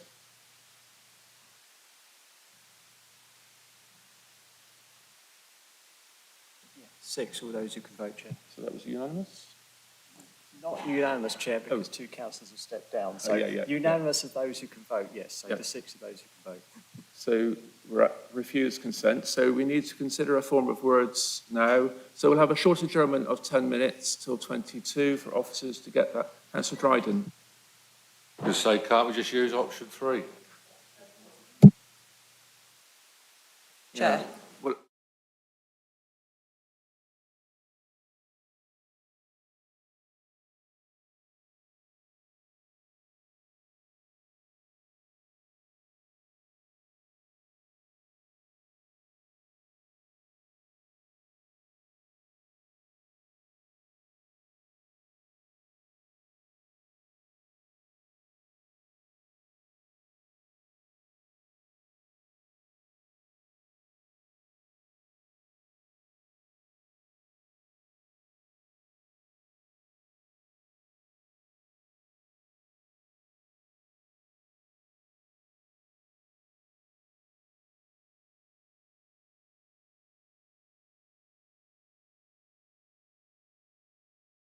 space in that particular ward. And secondly, that the value of the group, which I think is implied, but for me, it's not just felling the 3 trees, it's the fact that it would, I think as Councillor Veen said, leave a rather large gap, which I didn't feel were quite explicitly referenced, but particularly I think the lack of open space nearby, because that to me gives them more value. Okay, thank you, Councillor. Any more councillors? Points for words? Yes, Councillor Carling. Yeah, I just wondered if there was any point in specifically referencing policy 71 in the local plan, or whether that's purely related to when there's trees being considered as part of a broader development. If it's worth adding that in, maybe then we can consider that. Toby will answer. I think the difficulty is that policy expressly refers to development, which has a meaning. Policy 61, which we have quoted, doesn't actually directly reference development, so we've been able to include it. So the answer to that is going to be no. Any more? Okay, so when we come back with a form of words, we can look at that and you can also make adjustments then if need be. Okay, councillors, so 22, please, back here, and don't discuss the item in the intervening period.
much, Chair. Okay, welcome back to Planning Committee. We're still on the first three items, St Matthews. And let's come back for the form of words following our decision to refuse permission to fell the trees. So, Toby, shall I hand over to you to just go through that? Thanks. Thank you, Chair. What I would ask after I've read this out is that we would just like delegated authority if there are any spelling errors or very minor errors that we pick up following any vote on this, that we'd like delegated authority to make those minor amendments. But I'll read the suggested reason for refusal now, Chair. The proposal requires the felling of 3 trees of outstanding special value, both individually and as part of a group. These trees and the wider group of trees on St Matthew's Piece contribute significantly and positively to public amenity, the urban forest, and to the character and appearance of the Mill Road Conservation Area, where special attention must be given to the desirability of preserving or enhancing its character and appearance. The damage associated with the retention of the trees is not considered to outweigh their amenity value, in brackets, including but not limited to their visual, atmospheric, climate, biodiversity, historic and cultural benefits, close brackets. A material loss of public amenity value, including harm to the conservation area, the urban forest, and to St Matthew's Piece, a highly valued protected open space, would arise from their proposed removal. The proposal would therefore be contrary to Cambridge Local Plan Policy 61, NPPF 2023 paras 131 and 174, MPPG guidance, I won't read those references, and Section 72 of the Planning, Listed Buildings and Conservation Areas Act 1990, and other legislation, policies and guidance that seek to safeguard the environment. Thank you, Toby. So firstly, just to say, nobody put their hand up, and I presume when Toby asked if we could delegate authority to officers to make minor changes, so that's non-substantive changes to the form of words outlined. I'm presuming that everyone's okay with that. Now, any other changes or amendments? Yes, Councillor Power. It's just coming back again to the fact that this is, obviously it's highly value protected, but it's also in effect the only one in that ward, or at least only one near to that area of the ward. So I don't know whether we could add something like a highly valued protected open space in a ward with a few others, or because to me that's quite important, that this isn't set in a massive field. This is a very urban, densely populated ward with only, I think, one in that area. I'm looking at the ward councillors. I think we do have other open spaces, but certainly not with that kind of park and the trees. So I just wonder if we could add something in that last sentence of the first paragraph. Oh, you're typing it, brilliant. Highly valued. While you're thinking, Councillor, unique might be a word that comes to my mind. Oh, what did you do?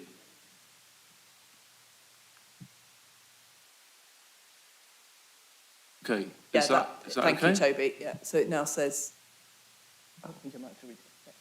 A highly valued protected open space in Petersfield Ward, which has limited open space. Or very limited, I'd be tempted to say, actually, certainly compared to my ward. Fair enough.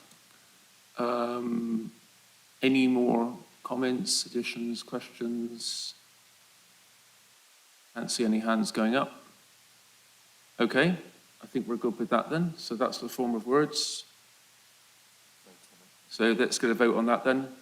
So those are our reasons. I think it's reason actually. Is it one? Reason for refusal. So we need to take a vote on that now. All those in favour of that reason for refusal? Yeah, 6 councillors accept that reason for refusal, Chair. So that's unanimous in terms of the councillors voting on this item. On the wording, Chair. On the wording, yeah. Can they now vote? Yep. So now we need to vote to refuse the item. That's the way the process goes. So now, all those in favour of refusing the item? And then you now, Yes, refusing to you've fell the agreed trees. the wording, and now that is the reason you're putting forward to take. Yeah, thank you. Agreed, Chair. 6. Okay, thank you very much. So thank you very much, Councillors. Very robust debate, very good. Good, well done. and good reports from officers as well. So thanks, Joanna, and thank you to the speaker and to councillors that came to speak today. So if planning councillors can take their seats now, please, for the next item, those councillors that spoke on the item, that is. So Councillor Thornberry, Councillor Bennett, thank you. Now, we sort of had a break, haven't we? So I think we'll just go on with the next item. That would be good, wouldn't it, I think? So next item is another tree item. House Place, number 6, item 6. And Joanna, you're the case officer on this one as well. And we've got speakers. We've got Jonathan, objector. He's got sent a statement to be read out. And Councillor Smith, Simon Smith, ward councillor, who will speak as well. So if you're ready to present the item then, please, Joanna. Thank you, Chair. So yes, the House Place application is another subsidence case. A tree work application has been received to fell 5 pleached lime stems from a group of limes that contribute to the double avenue that borders House Place. And that's, you can see the single row G4 here, but then the double row G5 and G6, and it is G6 that is the subject of this application. The reason given is clay shrinkage subsidence to 18 House Place. The application is brought before Planning Committee because objections to the trees removals have been received from residents of House Place. Evidence has been submitted with the application supporting the claim that subject trees are contributing to damage to the adjacent house. House Place is a private no-through road off Huntington Road. The existing TPO protects groups of pleached limes along House Place, where they collectively form an avenue that is in locations double. The 5 subject trees are located to the front of 18 House Place, that's here, where there is a double row of pleached limes, and that's G5 and G6 on the tree preservation order. It is the row closest to the house that contains the 5 subject stems. It is proposed to retain G5 with a continuation of existing management. This retention would help to mitigate the proposed losses. Replacement planting can be conditioned to ensure continuation of tree cover. In this instance, the nuisance associated with the tree retention is considered to outweigh the harm to public amenity associated with their removal. Officers therefore recommend granting consent subject to replacement planting conditions. Thank you. Yeah, thanks, Joanna. So can you read out the statement for Jonathan then, please, James?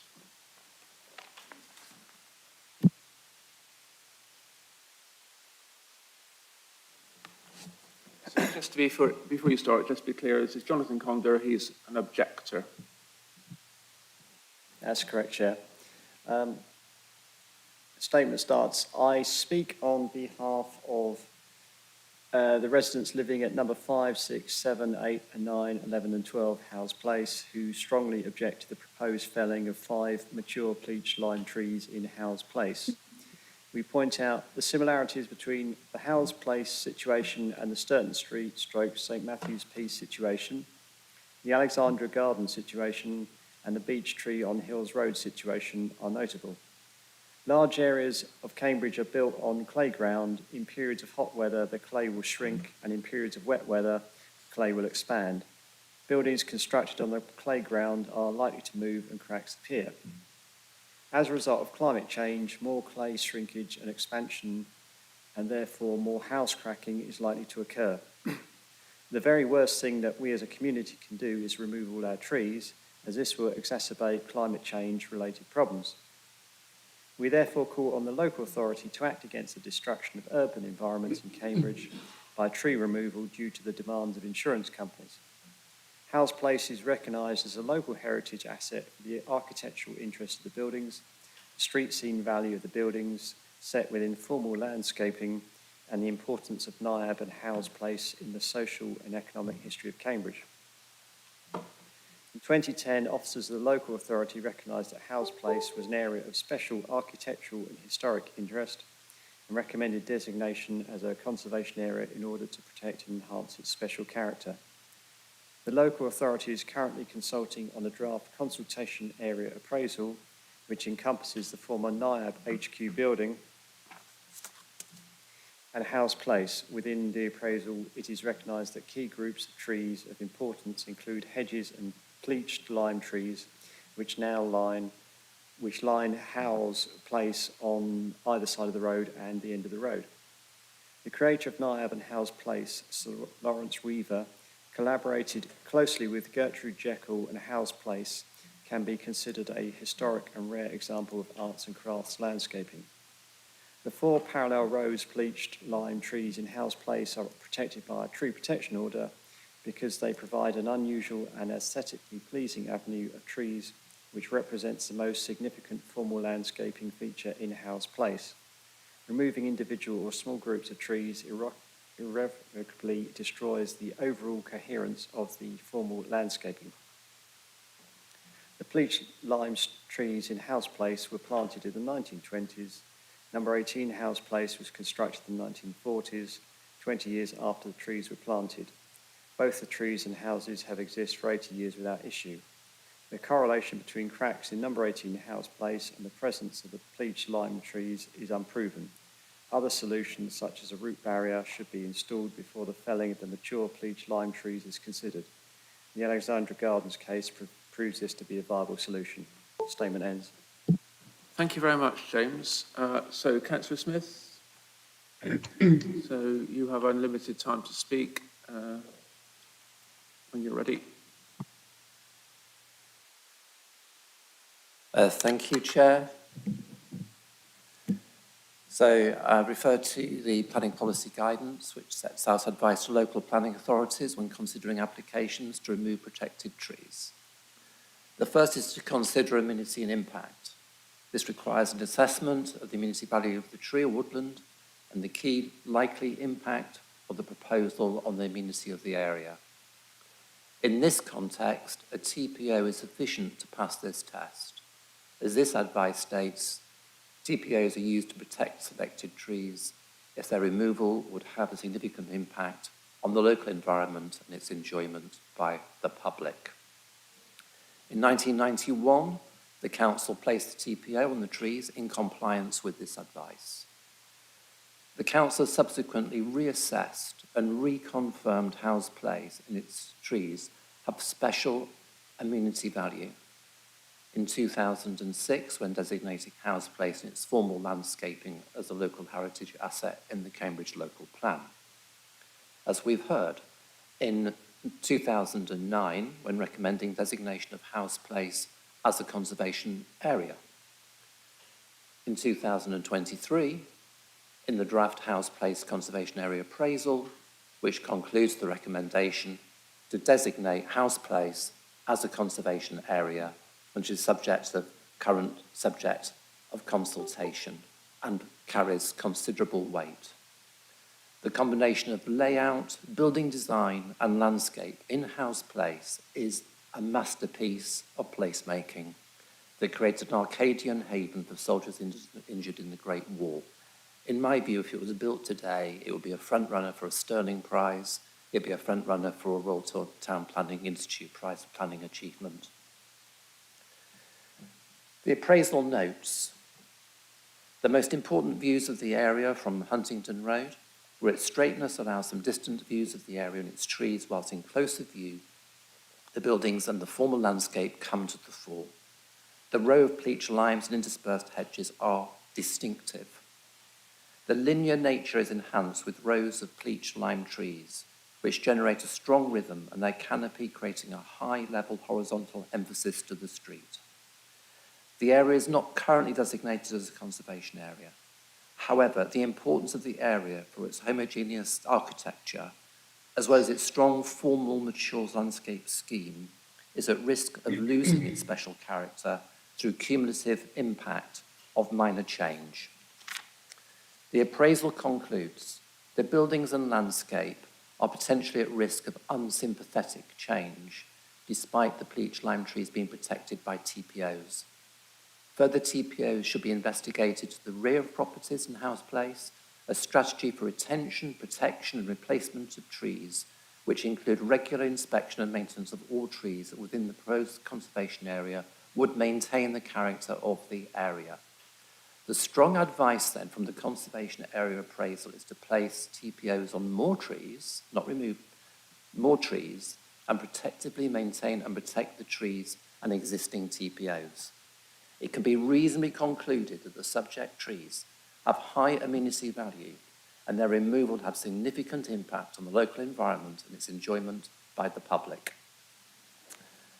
So we now turn to the second part of the advice, which is to consider whether the reasons put forward to support the proposal are justified and any loss or change is likely to arise if consent is refused.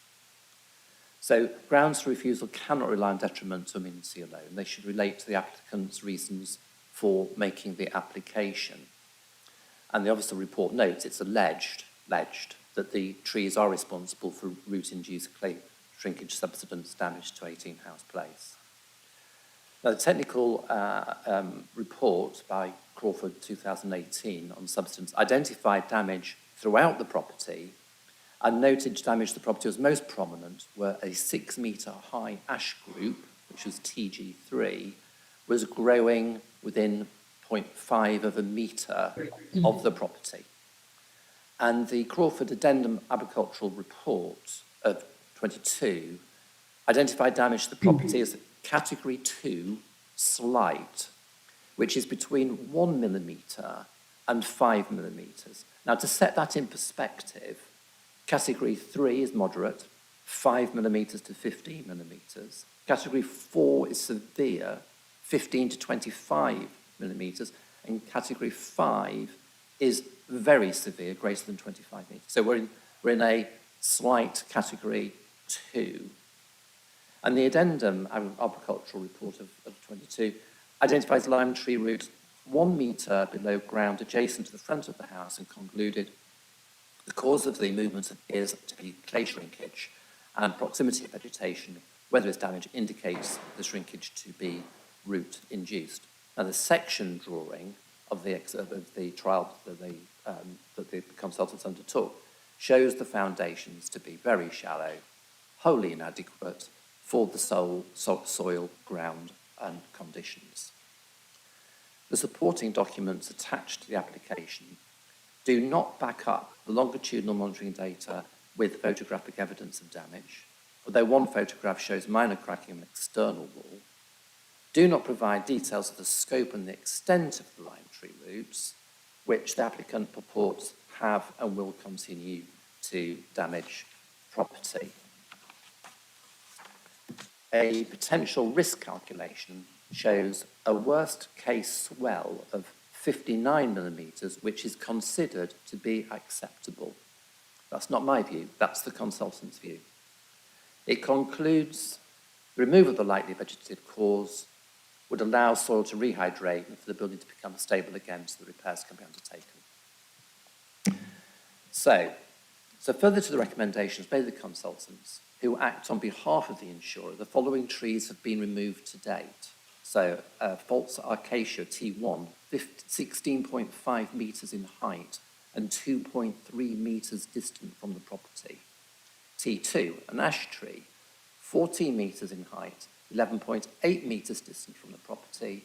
T3, ash tree, 8 metres in height, 5.4 metres distant. And TG3, an ash group, 6 metres in height and 0.5 metres distant from the property. So in addition to the current proposal to remove TG1, which is the 5 bleached trees, they're 5 metres in height and 6.2 metres distant, the consultant identifies the second group of limes between the footway and the road, TG2, as a future risk. In short, a strategy is being followed to fell all trees at the side, rear and front of the house and put at risk the next remaining trees. Presumably the consultants are satisfied that no tree root could be so basically saying that the consultants want to carry on taking down trees until they're satisfied no root tree is anywhere near the property to put it at risk of damage. So the question arises, at what point can this tree felling operation be brought to a stop? It is reasonable for any property owner to foresee that loss could occur from trees in close proximity to their property and take reasonable steps to prevent such a loss and accept that any further loss will be attributable to failure to take up these steps. The third substantive advice in consideration is material considerations, including the development plan policies. And there are a number of those cited in the decision that you've just made on the grounds for refusal. So I won't repeat them now. But when deciding what is necessary to prevent or debate a nuisance, consideration should be given to steps other than tree work. And the applicant has not provided information about possible alternatives to felling trees and has not provided sufficient evidence to support the application to fell the trees. So I invite the committee to consider refusing this application on the grounds that the subject trees have special amenity values recognised in the TPO, the local heritage asset designation and pending recommendation for conservation designation. And the applicant takes reasonable steps to prevent loss resulting from tree root damage by installing a tree barrier between the pleach limes and the property. And you have in front of you, only a few moments ago, the grounds for refusal for the application to fell the plane trees on St Matthew's piece. Thank you very much for your indulgence, Chair. Very grateful. Yeah, thank you, Councillor. Very good points. Thank you for that.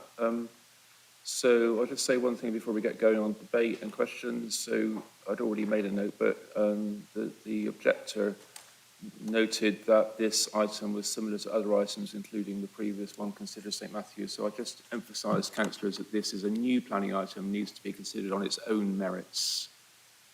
Right, debate. Councillor Dryden. Question really, if it's granted to fell the trees, you said it's going to be replaced with other trees. What species will these other trees be? Because couldn't that cause a similar problem in years to come? Yeah, thank you, Councillor. I presume Joanna got that. We'll collect up some questions, Joanna. Councillor Porrer. I was going to ask exactly what Councillor Dryden said, and I'm assuming if we were to fell and plant replacements, could we not insist on a root barrier? And if that's the case, why not just do the root barrier now before felling them? I think I won't rehash the debate the previous things, but my frustration about tree legislation remains, in that if this were a planning application, we could probably refuse on the grounds of the damage to trees, but we can't when it comes through this way. For me, this is a different application. These trees do have less of a contribution to the local area in the sense it is a private road, though I do notice it is still publicly accessible. And if I remember rightly, I think there is a pedestrian access possibly coming from the new Darwin Green 1 or 2. Councillor Thorne was sticking a thumb up, but yes, so there is some public value, but I also do appreciate that they are slightly less visible because it is the inner row. So it is a different case for me to consider, but again, it does come down to that kind of value. I am concerned that if the trees are causing problems, as say if we replant, which we would insist on, surely we're just going to have the same problems in a few years. I'd be interested, I was just having a quick look at pleached limes, not being a tree expert, I understand they're quite fast growing, so I don't know if Joanna could confirm if that's what would be put back in. Because in my view, if that is the case, A, we need a root barrier, and B, we might as well just put a root barrier in already. I don't know if Joanna could already also confirm whether there has been any negotiation. I appreciate the council can't necessarily do that, but whether between the owners and the insurance company about other methods. Because again, I am concerned that we don't have any information about other things that have been considered. And whilst I know the applicant is not necessarily obliged to do that, it is one of the reasons we can give weight to, were we to be minded to refuse, that they have to make the case for felling being the best option rather than just the most expedient. Thanks. Okay, I'll go back to Joanna now and come back to you, councillors, because I'd just like also, Joanna, if you can address the points that were made by Councillor Smith and anything you picked up from the speaker as well. I don't want to get those missed, as especially Councillor Smith made lots of technical points, which I think might be good to get responses to. So aside from that, and also the two councillors that have spoken so far, if you can respond to that, please, Joanna.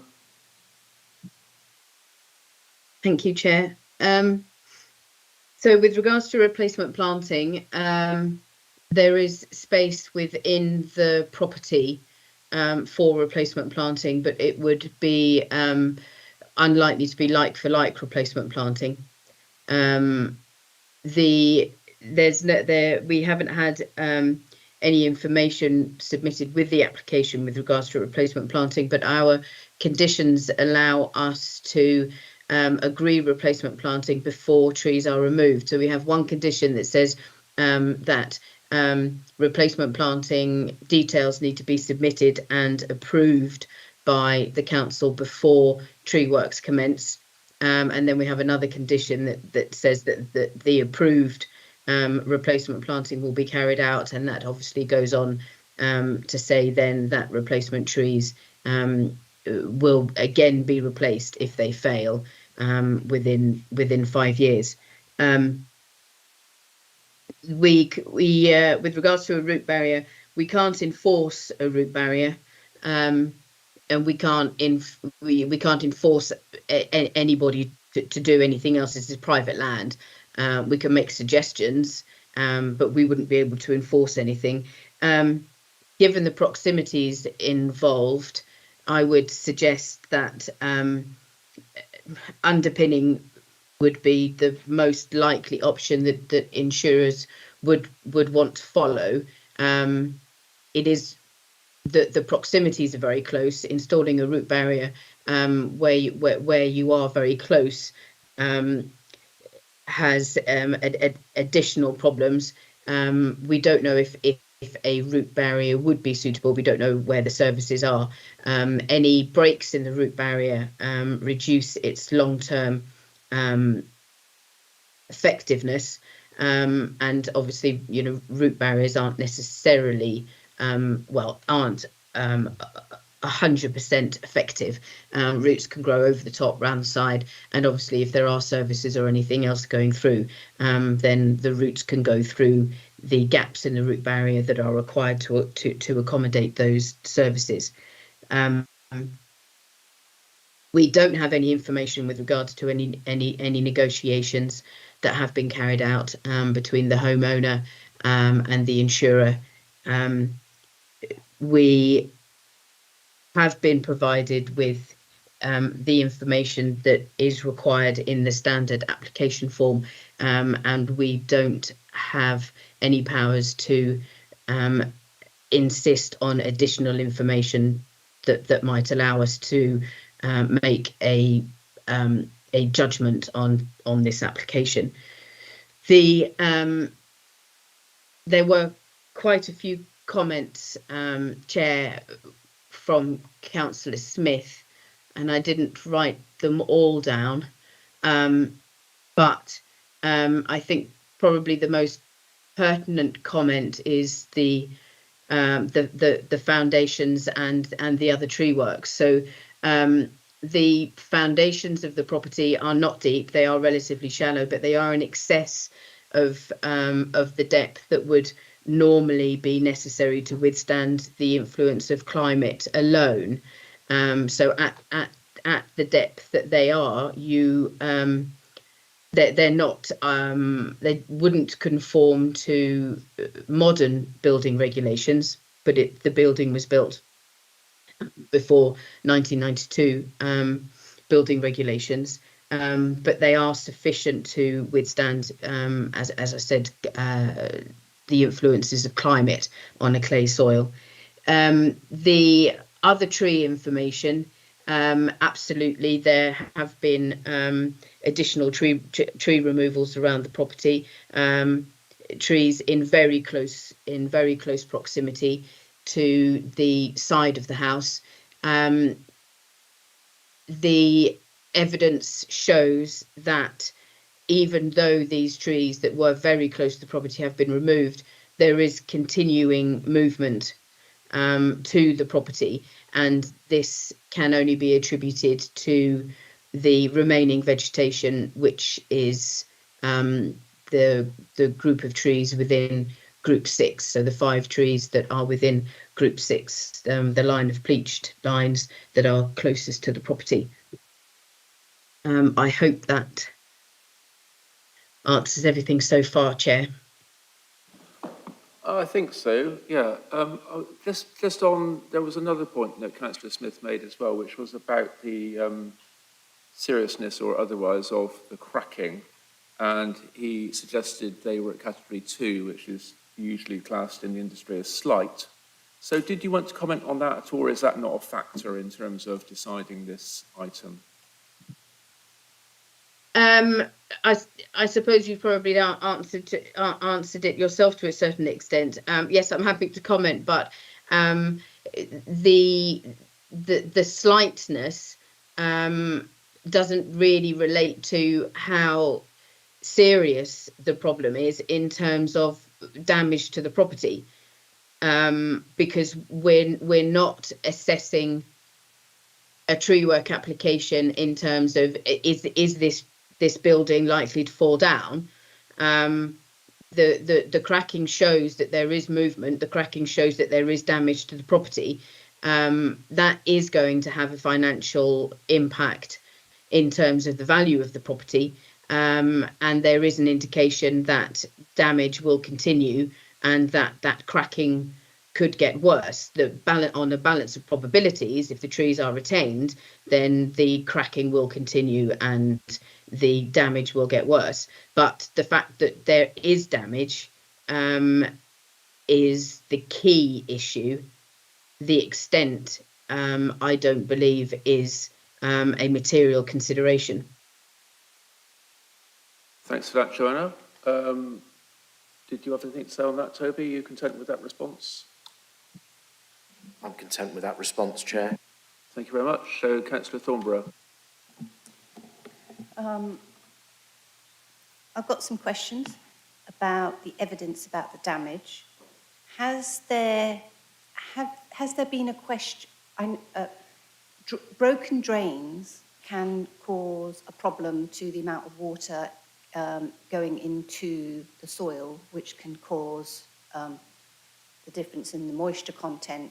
And it's often a question when there is proven movement, that's something that is often needs to be eliminated, because sometimes you can fix a drain and it sorts out the problem. So has that been eliminated? Is this actually historic damage or is it continuing damage?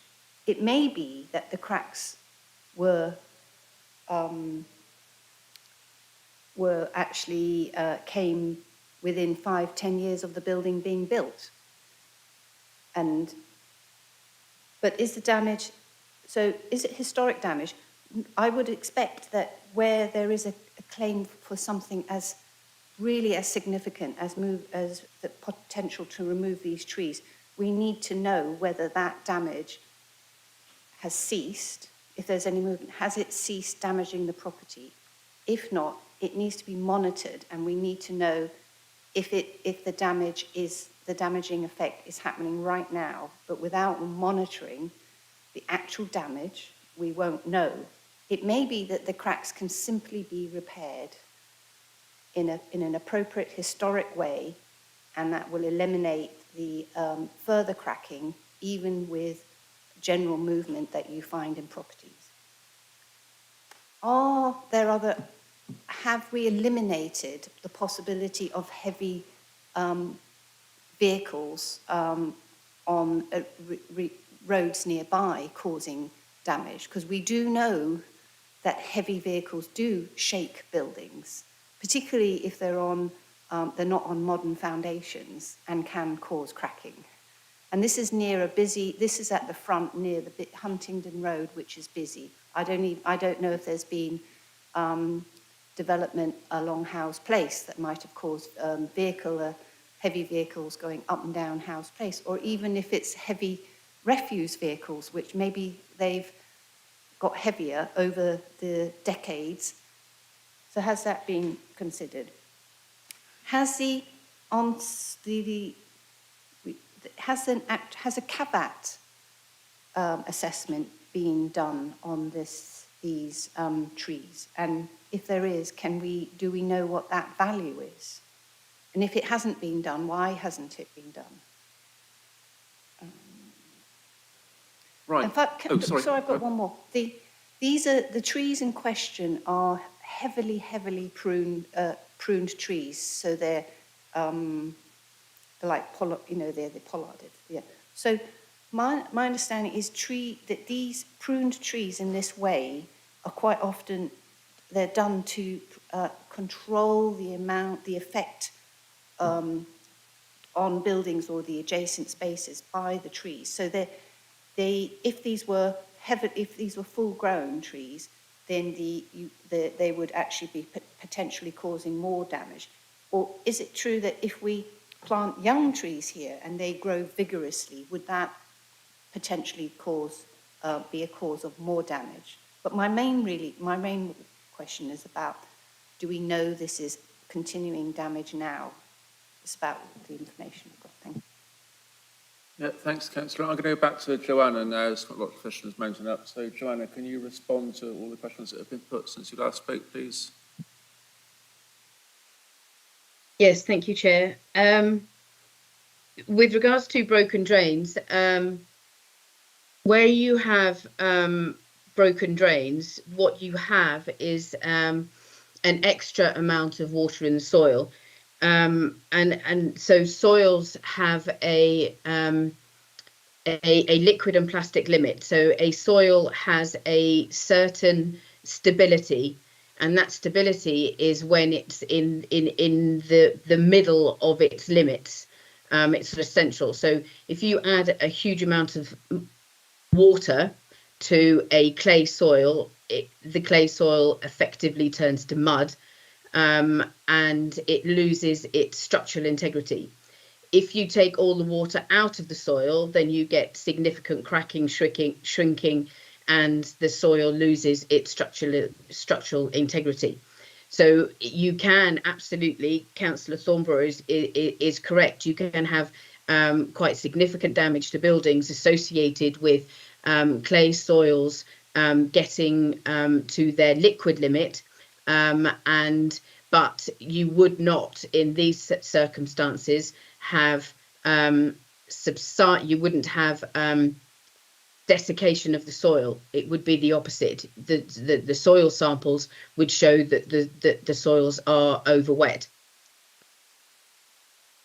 The movement, when cracking first occurred, we don't know, but there has been monitoring of the building through the various stages. The council haven't been involved. It isn't a conservation area, so the council hasn't been involved in all of the implications with other trees on site because the trees weren't protected. But the evidence does show that there is continuing movement within the property. So with the answer to is it happening now, then yes, the evidence shows that there is still movement happening within the property, and that is happening now. The evidence also shows seasonal movement. So the influence of heavy vehicles wouldn't indicate seasonal movement, and in fact wouldn't show movement of the foundations for a prolonged period. It wouldn't show that the foundations are dropping over the summer period and then going back up again over the winter period. You would just find cracking because the building would be moving as a result of vibration from heavy vehicles. A CAVAT has not been done. It isn't standard practice to carry out a visual assessment. We haven't done a CAVAT value on a case like this that I know of, other than for St Matthew's Piece.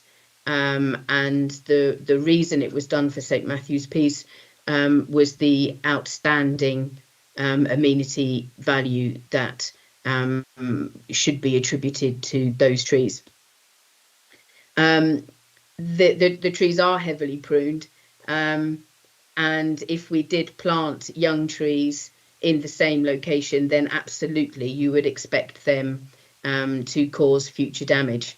In this instance, you would be not looking to replacement planting like for like. You would be looking at replacement planting to ensure canopy cover, and there is space within the grounds of 18 for replacement trees to be planted. Thank you, Chair. Thank you, Joanna. Did you get all your questions answered, councillors, so far? Anything missed out? No? Okay, Councillor Bennett. Thank you, Chair. Thank you, Joanna. It's a very clear presentation. And you've answered most of my queries as you've gone along. I still have a few things I'm not clear about. And it's really regarding the replacement planting and whether there's any possibility for preserving the visual amenity. Because I notice on page 40 it says that there's been previous applications to remove trees outside, I think, 2 and 3 House Place. And I'm wondering if you could tell us what was done in terms of replacement planting there. My other question is also related to this. It's bearing in mind that the applicant and the owner of land on which the trees are different. Can we actually compel replacement planting? Or would it, because it seems to me that it's the applicant's problem and not the landowner's problem. And I had to look up pleach line trees also. And I noticed that they are actually quite expensive and considered very valuable, not just for biodiversity, but for their screening and noise reduction issues. It seems to me if the replacement is not going to be in the avenue, there is a permanent amenity loss to the road. And I accept that it is a private road, but as my colleagues have said, if it's being used for pedestrian and cycle access to Beagle Drive, and it's visible from Hunting Road, and it's not a gated community, there does still seem to be some public amenity there. So, thank you. Anyone? Yeah, Councillor Porter. I think Councillor Thornberry was first. You go ahead, go on. Okay, thank you. Again, it's really frustrating. So what we're basically saying is we're going to fell some healthy trees, admittedly pollarded. And I know some trees in my ward, it's quite harsh to the tree to pollard, but it does prevent, the point of pollarding is to prevent the foundations from being damaged. We're going to insist on replacement planting, quite rightly. The replacement planting won't match, because, you know, a lot of the amenity value for this is the fact that it's this beautiful double pleach line set out. And then when the trees we plant will cause damage. And then it feels a bit like we're just passing the buck down the road to the next planning committee 10 years down the line, who are then going to have to rip out the healthy trees we've put in as replacement planting. So I think whilst their amenity value is less than the previous application, I accept that. You know, this is a special development, you know, it's history, the way it was built to support former serving people in the army and things. You know, I could live with it more if we were replacing it with bleach limes, because they would grow back, I think, relatively quickly. But it doesn't remove the problem that we're just setting this up for another removal in 10 years. I wanted to ask the officer, why is it just this house in particular?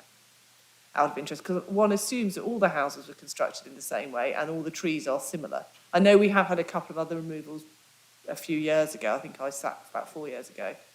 But is this just a very keen insurance company? You know, so yeah, I'm concerned at the moment because the amenity value for me, particularly as the replacement planting won't replace them in the same way. I am concerned. But yes, if the officer could just confirm about why this particular house. Thank you. Thank you, Councillor. Councillor Thornborough. Yes, if I think normally we would, on important applications, which I think this is, we would actually have the ability to go through the conditions and comment on the conditions, which I think is regretful that we don't have them written out and presented for us to consider beforehand. The case officer did explain that there would be replacement trees somewhere else.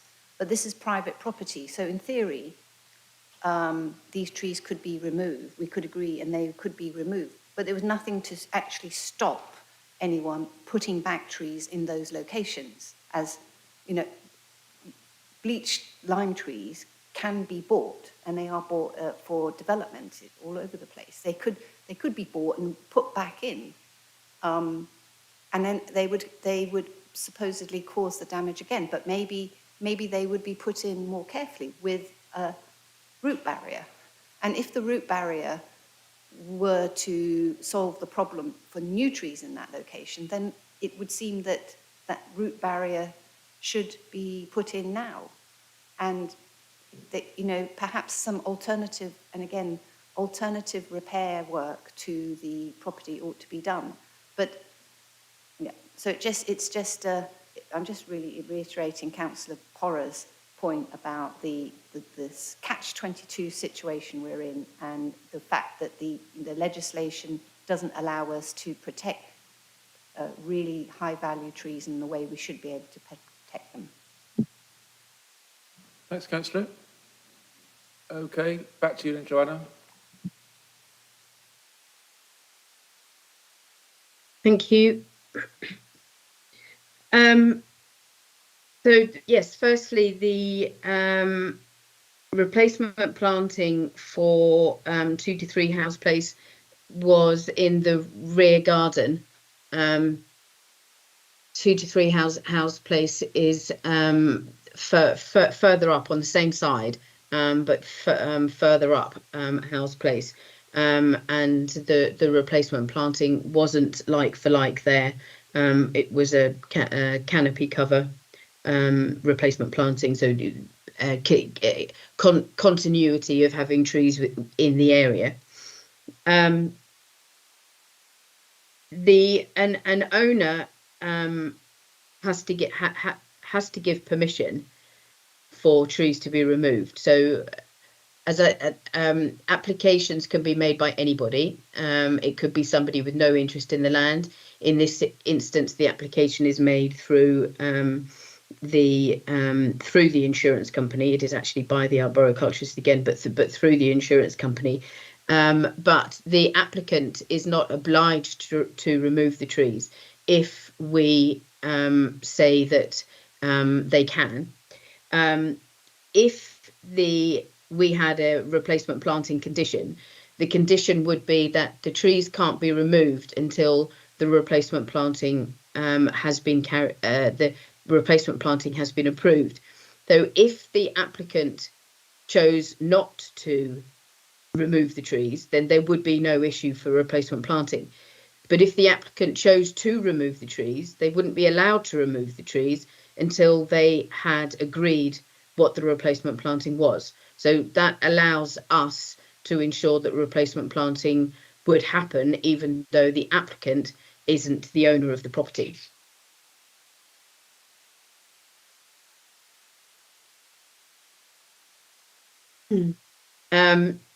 With regards to Councillor Porra's queries, which sort of continue from that, in this instance, because of the proximity involved, officers wouldn't recommend like-for-like planting.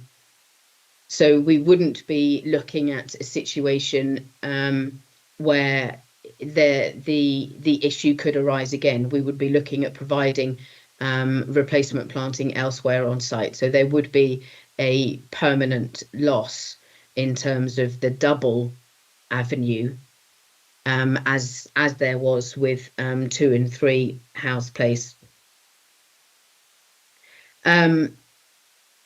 It isn't just this house, because there is a history of subsidence damage within House Place, and that history was related to, in part, the lime trees. But one of the things that makes subsidence unforeseeable, the risk of subsidence is foreseeable, but it is not possible to foresee where subsidence is going to happen, is because it is a result of a number of causal factors. And although we are on a clay soil in Cambridge, or large parts are clay, you still get pockets within any one property, under any one foundation. You'll get pockets of different types of soils.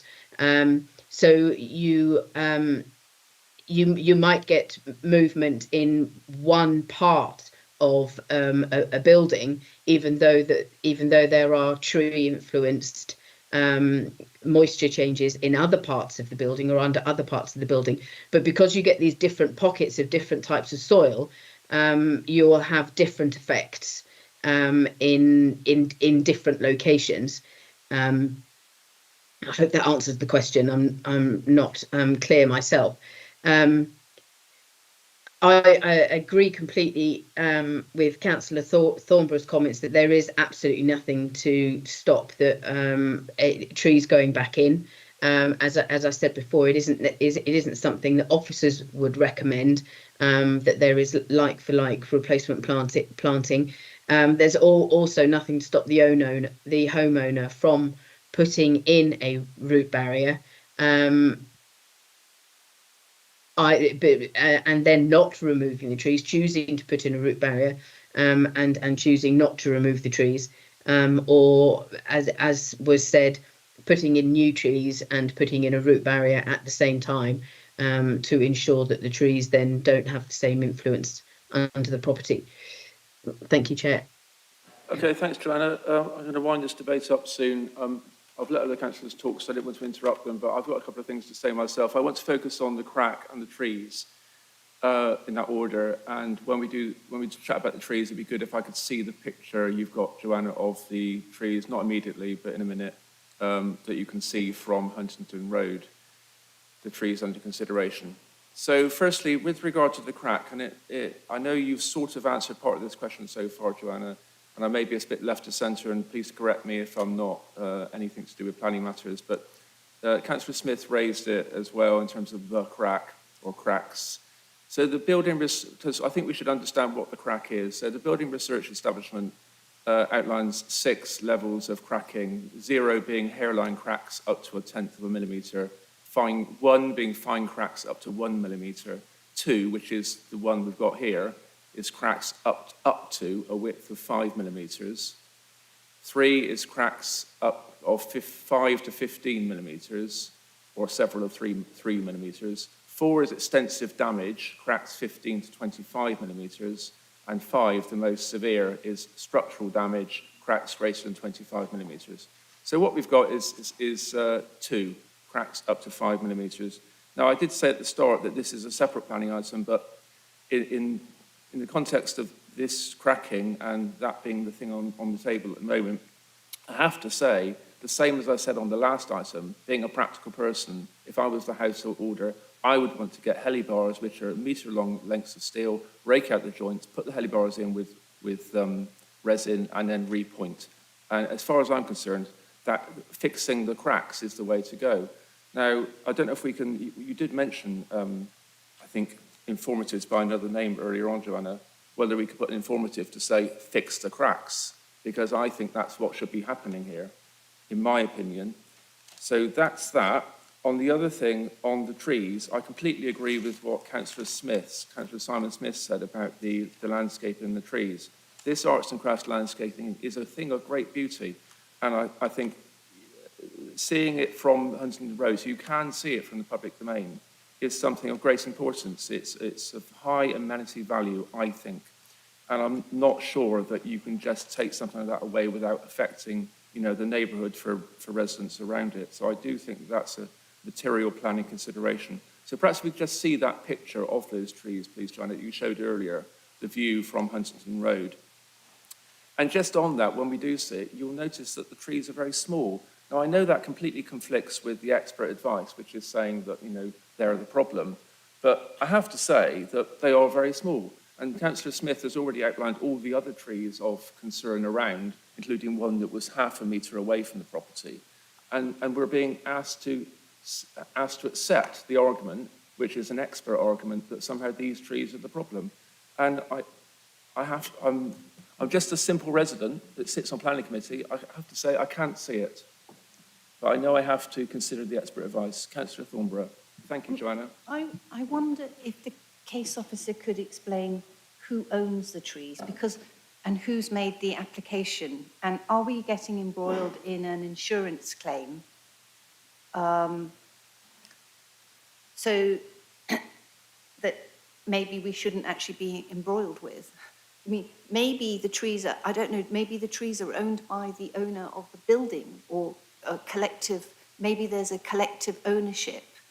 And maybe if we gave consent, maybe they wouldn't want to remove them anyway, but it changes the way the insurance claim is going to be dealt with. You know, maybe, I don't know, but I'd like to know who owns the trees. Could you clarify who owns the trees, who's made the application? So, thanks. Okay, so I know I'm guilty of it to a certain extent as well, but this is not strictly a planning matter, but it could relate to compensation matters, which could be a planning matter. So I'll refer that question straight away to Joanna. I don't know if you have an answer for that, Joanna.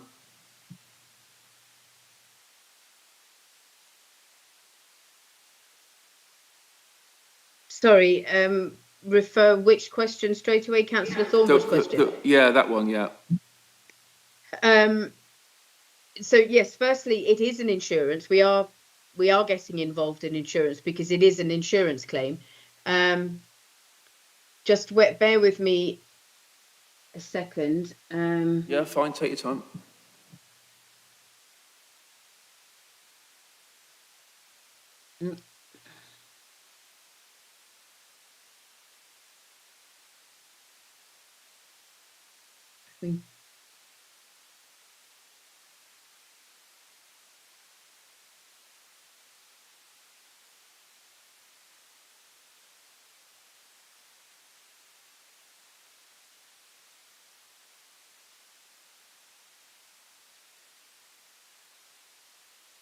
So Councillor Thornborough is still in the debate. She's just gone to shut the door because there's a bit of noise coming in. I think Joanna's just checking on her computer.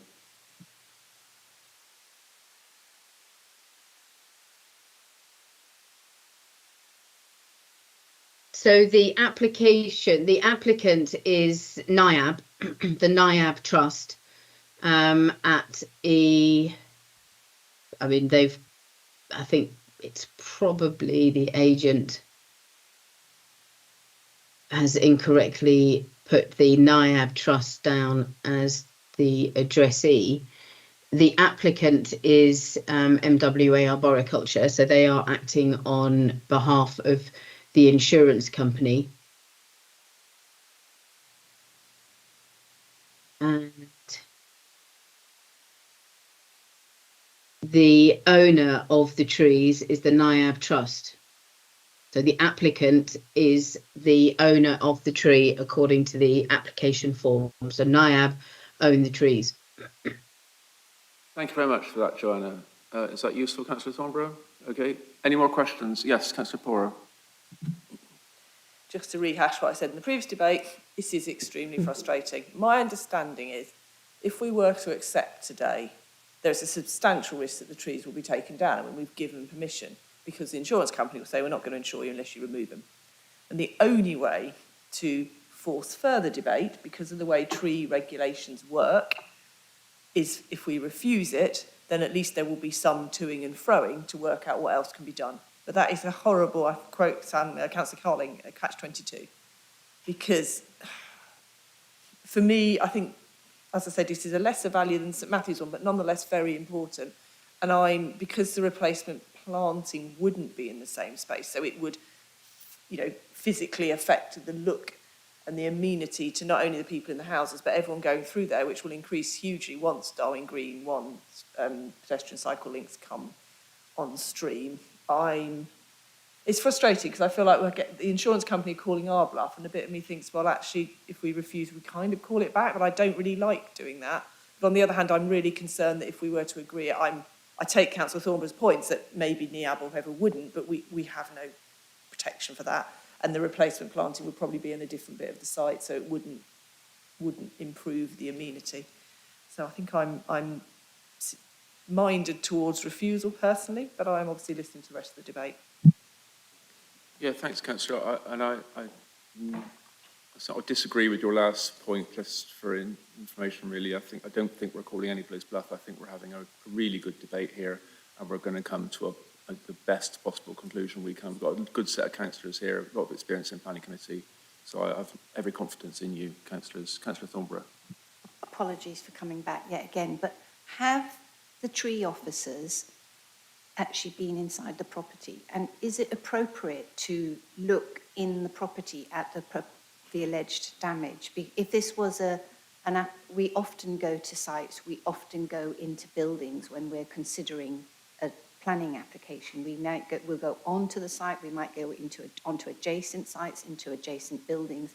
Is it not appropriate to actually go into the building to see the alleged damage on which we need to think about and then partly base a decision on? Because it's about damage to the property supposedly caused by the trees. Thanks. All right, thanks, Councillor. I mean, a bit more of a general question, really, but I suppose in the context of the item that's on the table today, do you want to answer the questions, Joanna? Have you or any other tree officer been in the property to view the cracks? No, we haven't, and it isn't something that tree officers would do.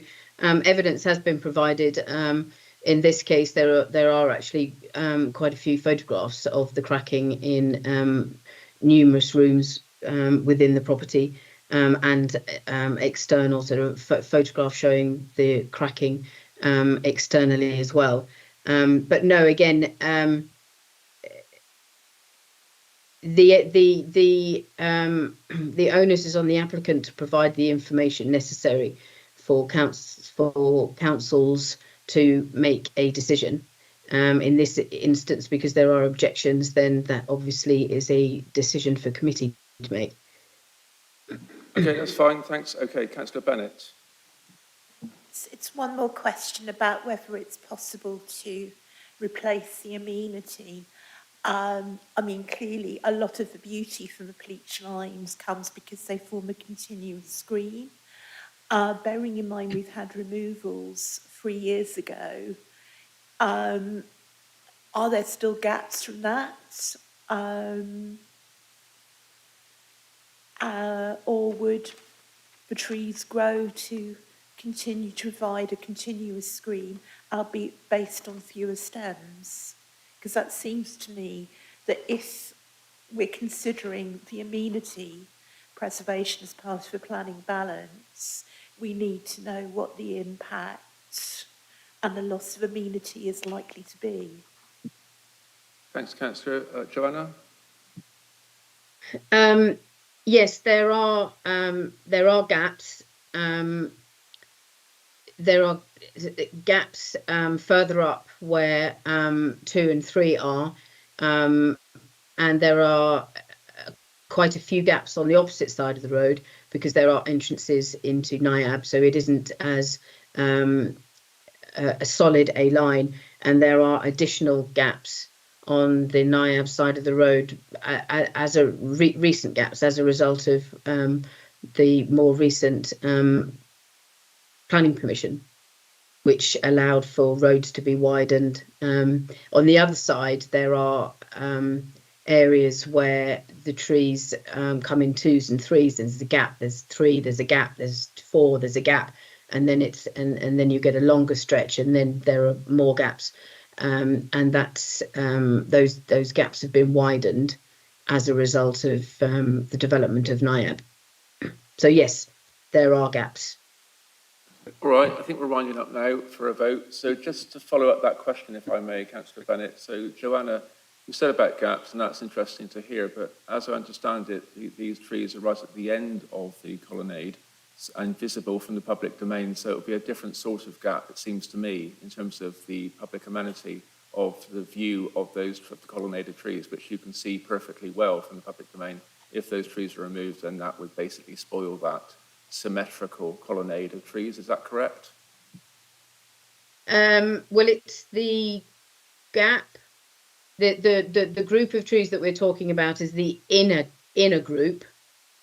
So the outer group that I showed on the last slide, just to remind you, is that group. That's the outer group, and that group will be unaffected. It's this group here, which runs along, is the group that will be affected by this application. On the excuse me, on the other side of the road, you can see that there is only a single line close to the Huntingdon Road. Excuse me. And there's this is where the gap has been widened more recently.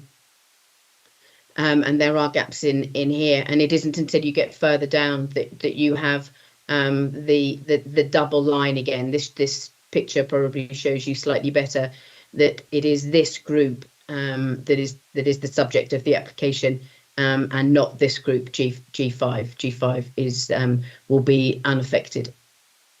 All right, thanks for clarifying that. Any more final questions, councillors, or we'll get the recommendation? No, okay, so Toby, recommendation, please. Thanks, Chair. So the recommendation is set out on page 43, and that is to grant consent subject to replacement planting conditions. Thank you, Toby. So all those in favour of that recommendation? None, Chair. All those against? Unanimous against, Chair. Okay, thank you very much. So the item is refused. Sorry, no, not refused. We need to do the reasons for refusal, don't we? So reasons for refusal, councillors. We've got an outline, I think, possibly of what might be useful. Toby, do you want to speak first, and then we'll go back to councillors? Chair, I've been typing away on my computer whilst members have been discussing the application, so I'm happy to share a draft reason for refusal as a basis to vote on.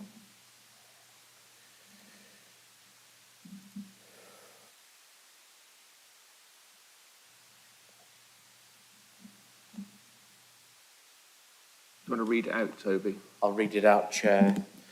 So it states the proposal has failed to justify that the removal of the trees is necessary to outweigh their public amenity value. The trees are of high amenity and historic landscaping value, both individually and as part of a wider group of trees on House Place. The alleged damage associated with the retention of the trees is not considered to outweigh their amenity value, in brackets including but not limited to their visual, atmospheric, climate, biodiversity, historic and cultural benefits. The significant loss of public amenity to the arts and crafts character and appearance of House Place, which provides a cohesive and established landscape design which centres around the positioning of the trees in combination with the historic design and layout of the properties, would arise from their proposed removal. The proposal would therefore be contrary to NPPF 2023 paras 131 and 174, the NPPG guidance and other legislation, policies and guidance that seek to safeguard the environment. Councillors, Councillor Bennett. The first sentence seems to read slightly oddly to me. I wondered if there was a word missed out or something. Okay, first sentence odd. Have a look at that, Toby. I would say whether we want to say anything about visible from the public domain, as it's a private road, as I don't think that it doesn't use those words, I don't think.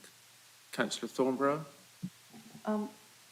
I wonder also, I feel that the case has not been made on several reasons, but partly that I don't think they've shown that there aren't alternatives that have been considered, and they've come up with a solution so there's not enough evidence about the solution proposed to deal with the alleged damage. Yeah, you But that's sort of about, it's to do with the evidence provided, but maybe, but I think this is a very good, I think this is very good, that might be something. Yeah, I mean, you raised that in debate. I'll defer to officers on that, but I wasn't quite sure if the applicant needed to provide alternatives. They're just applying to remove the trees. So, Toby, over to you on that. And other points? Do you want to come back, Toby? I did, when I was first drafting this, I did put in some words around evidence, but I thought actually kind of failed to justify, kind of incorporates that, that criticism that we may need to raise. I'm struggling to see how we might want to revise that first sentence. So can I, through you, Chair, Thornborough? what about the planning policy? There's no reference to any planning policies, and this is it has historic significance, and I wondered whether there was not a planning policy that we could refer to as well in the way that the previous application referred to. I can't remember which policy it was, 61, is it? Yeah, I think 61 is only in relation to conservation areas. I'll just double check. While Toby's checking that, I mean, we can have a break if you want, Toby, and get a form of words. Unless you're happy to go forward with this, no, you don't have to rush.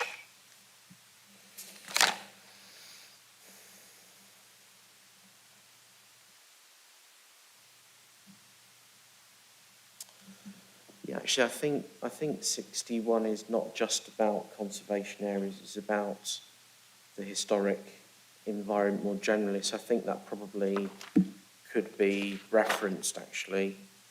I'm just wondering whether policy 62 might be relevant also.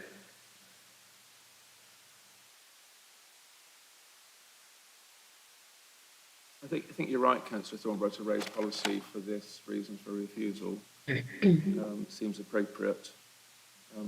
Going back to the other point, Toby, in the first line, justify. Perhaps we spoke about evidence, so failed to justify with sufficient evidence that might be, I don't know if that's necessary or not technically, but it gets the word evidence in there.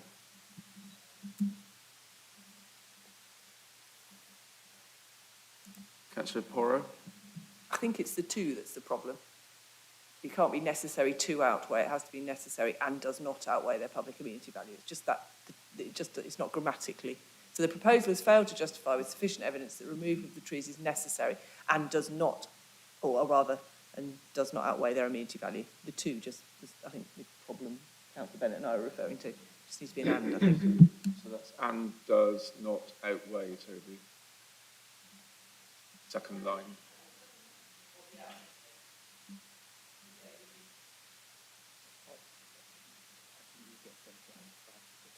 Okay.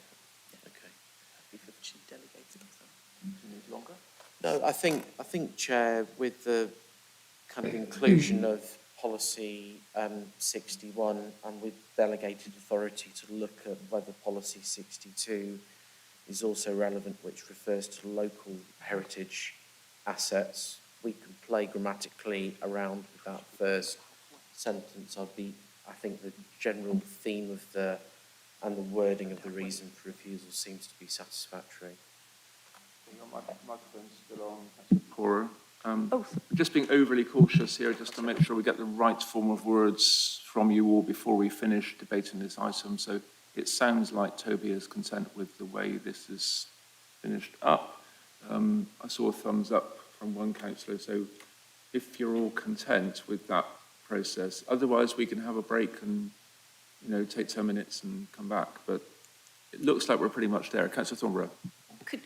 Could we leave it to the delivery manager to double check the wording and the grammar? So I think we all agree with the essence of what's being proposed, but there could be minor edits. Do we feel we want that to come back to Chair, Vice Chair and Spokes, or you? Let's do that then, Toby, as it's not quite complete. So come back to Chair, Vice Chair and Spokes. Is everybody content with that process, councillors? Yes. Okay, in that case, do you want to hear the final, so you can see it on the screen, I know, but are you content with what you've got in front of you? Looks like it. Okay, that's the reason for refusal then, councillors. Let's have a vote on that reason for refusal. All those that accept that reason for refusal. It's unanimous, Chair. Right. And all those that refuse the item on the basis of that reason for refusal. Unanimous, Chair. Okay, thanks very much, councillors. So it's now just after 1, so we'll have a lunch break now then. So if you come back at 25 to 2, please. And because I think the next item is a major item, so I think best to have a break now, really. And then we'll come back for that item after that. Thank you very much, councillors. Good morning's debate. Thank you.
Okay, welcome back after lunch. Planning Committee.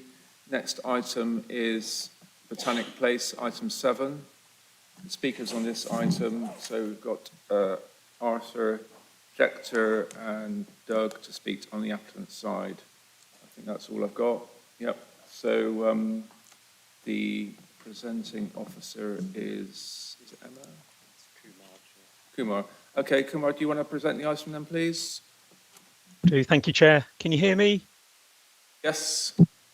Fantastic. Can you see also the screen that I'm presenting? Yes, yep. Fantastic. Okay, the third planning application on the agenda bearing reference 23/02071/S73 relates to the site address 104 112 Hills Road, which is located in the Petersfield ward of the city.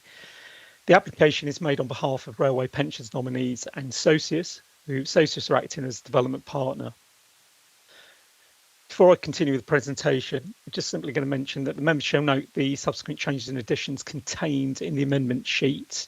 That comprised some updates of some typographical areas that were made, also a further update in relation to condition 6, the holding injection by the lead local flooding authority, additional third-party reps received, and also an acknowledgement of circular that was sent to members by the applicant.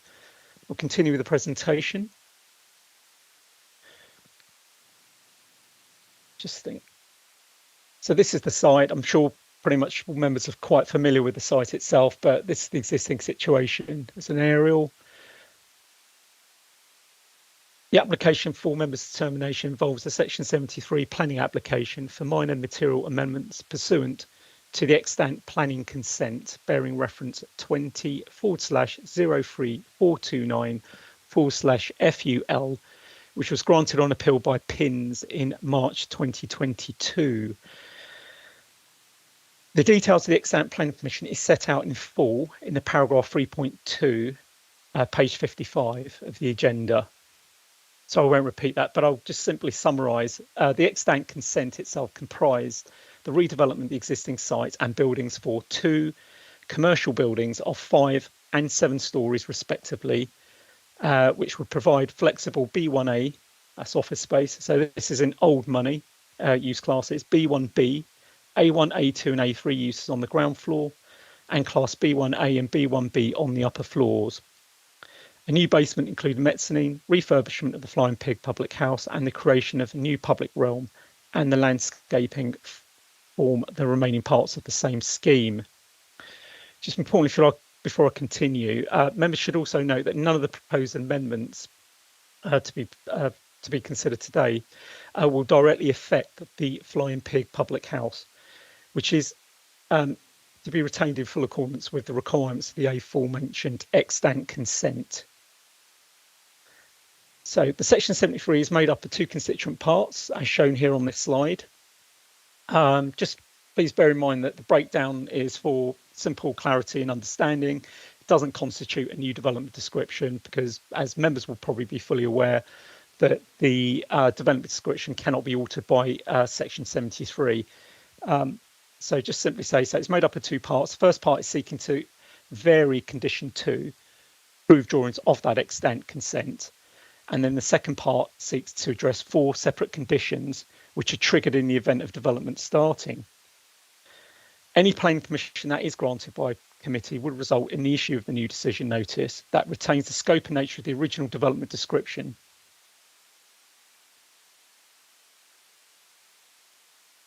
So just referring to part 1, those amendments individually to the approved drawings under condition 2 of the extant consent involve as follows: a reduction in the basement depth, a reduction in the car parking, improved cycle parking, relocation of servicing and loading from ground to basement level, additional lower ground space for food and beverage use, and substitution of plant roof enclosure for office spaces across both buildings, and improved public realm and landscaping. The second part of Section 73, or the detail of Section 73, includes the details of the conditions that are also being considered to facilitate the applicant's intention to commence on site, To be absolutely clear, none of the conditions are technically discharged by this section 73. Rather, they are or would be reimposed on any planning permission that may be given by committee, which is in accordance with normal practice in dealing with these types of applications. So I'm just going to take you, so we've got an axonometric plan here, which kind of summarises in helpful, or illustrates really in a helpful way, where the amendments are actually, the nature of the amendments and where they're actually occurring. I will refer back to this shortly. Also got, so these are the consented versus section 73 plans for the basement area, where predominantly a lot of the amendments are actually taking place. That's a mezzanine still in the basement. We can revisit these, I stress that again. This is at ground level. Again, there will be some, I'll pick out some of the amendments, some of the key amendments at ground level, which are probably more visually apparent. It will be really relating to this area here where we once had a secondary cycle ramp, but now the secondary cycle ramp has actually been removed and reconfigured for cycle access into the development via the central part of the two buildings, B and C. We'll come back to this shortly.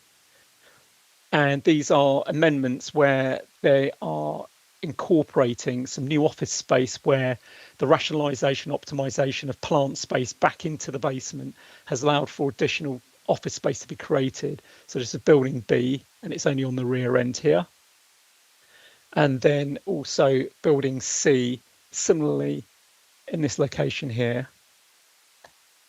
These are the roof plans with obviously different PV arrays. The actual changes are really mainly relating to plant and ducting routes, which don't really affect materially anything.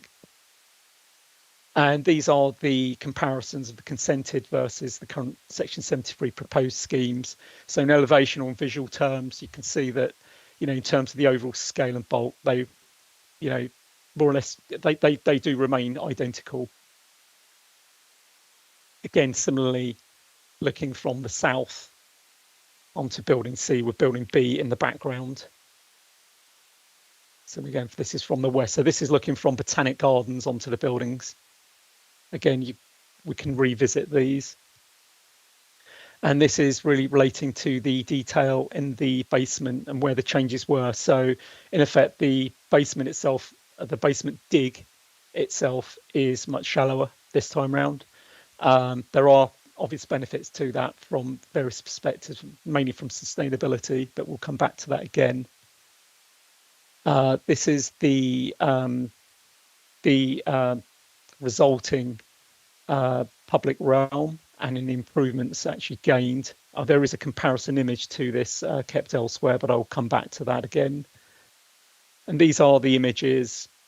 So this new central arterial route coming through the middle of the buildings for cyclists. This is the reconfigured cycle access route.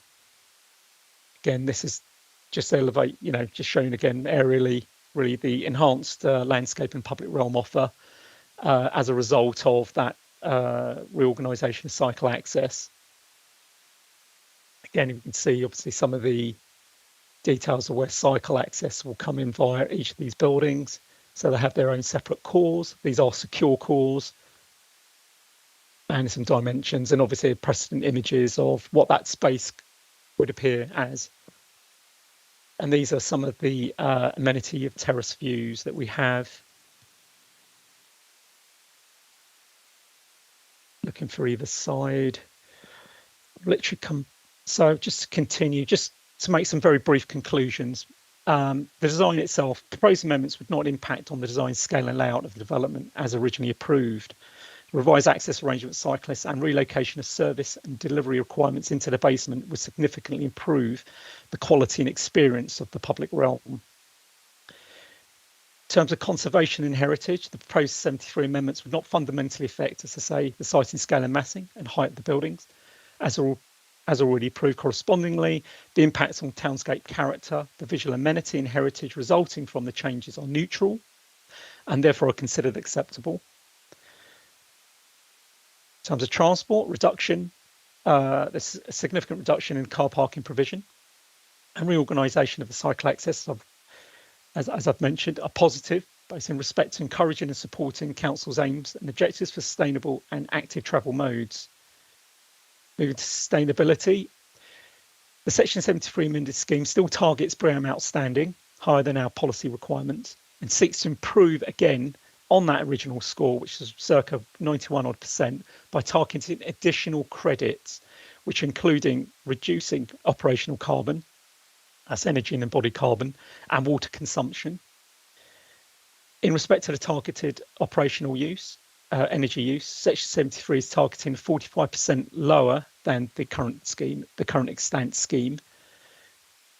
Comparatively, operational carbon is targeted to be lower than the consented position, which again is summarised all on paragraph 8.68 on page 74 of the agenda pack.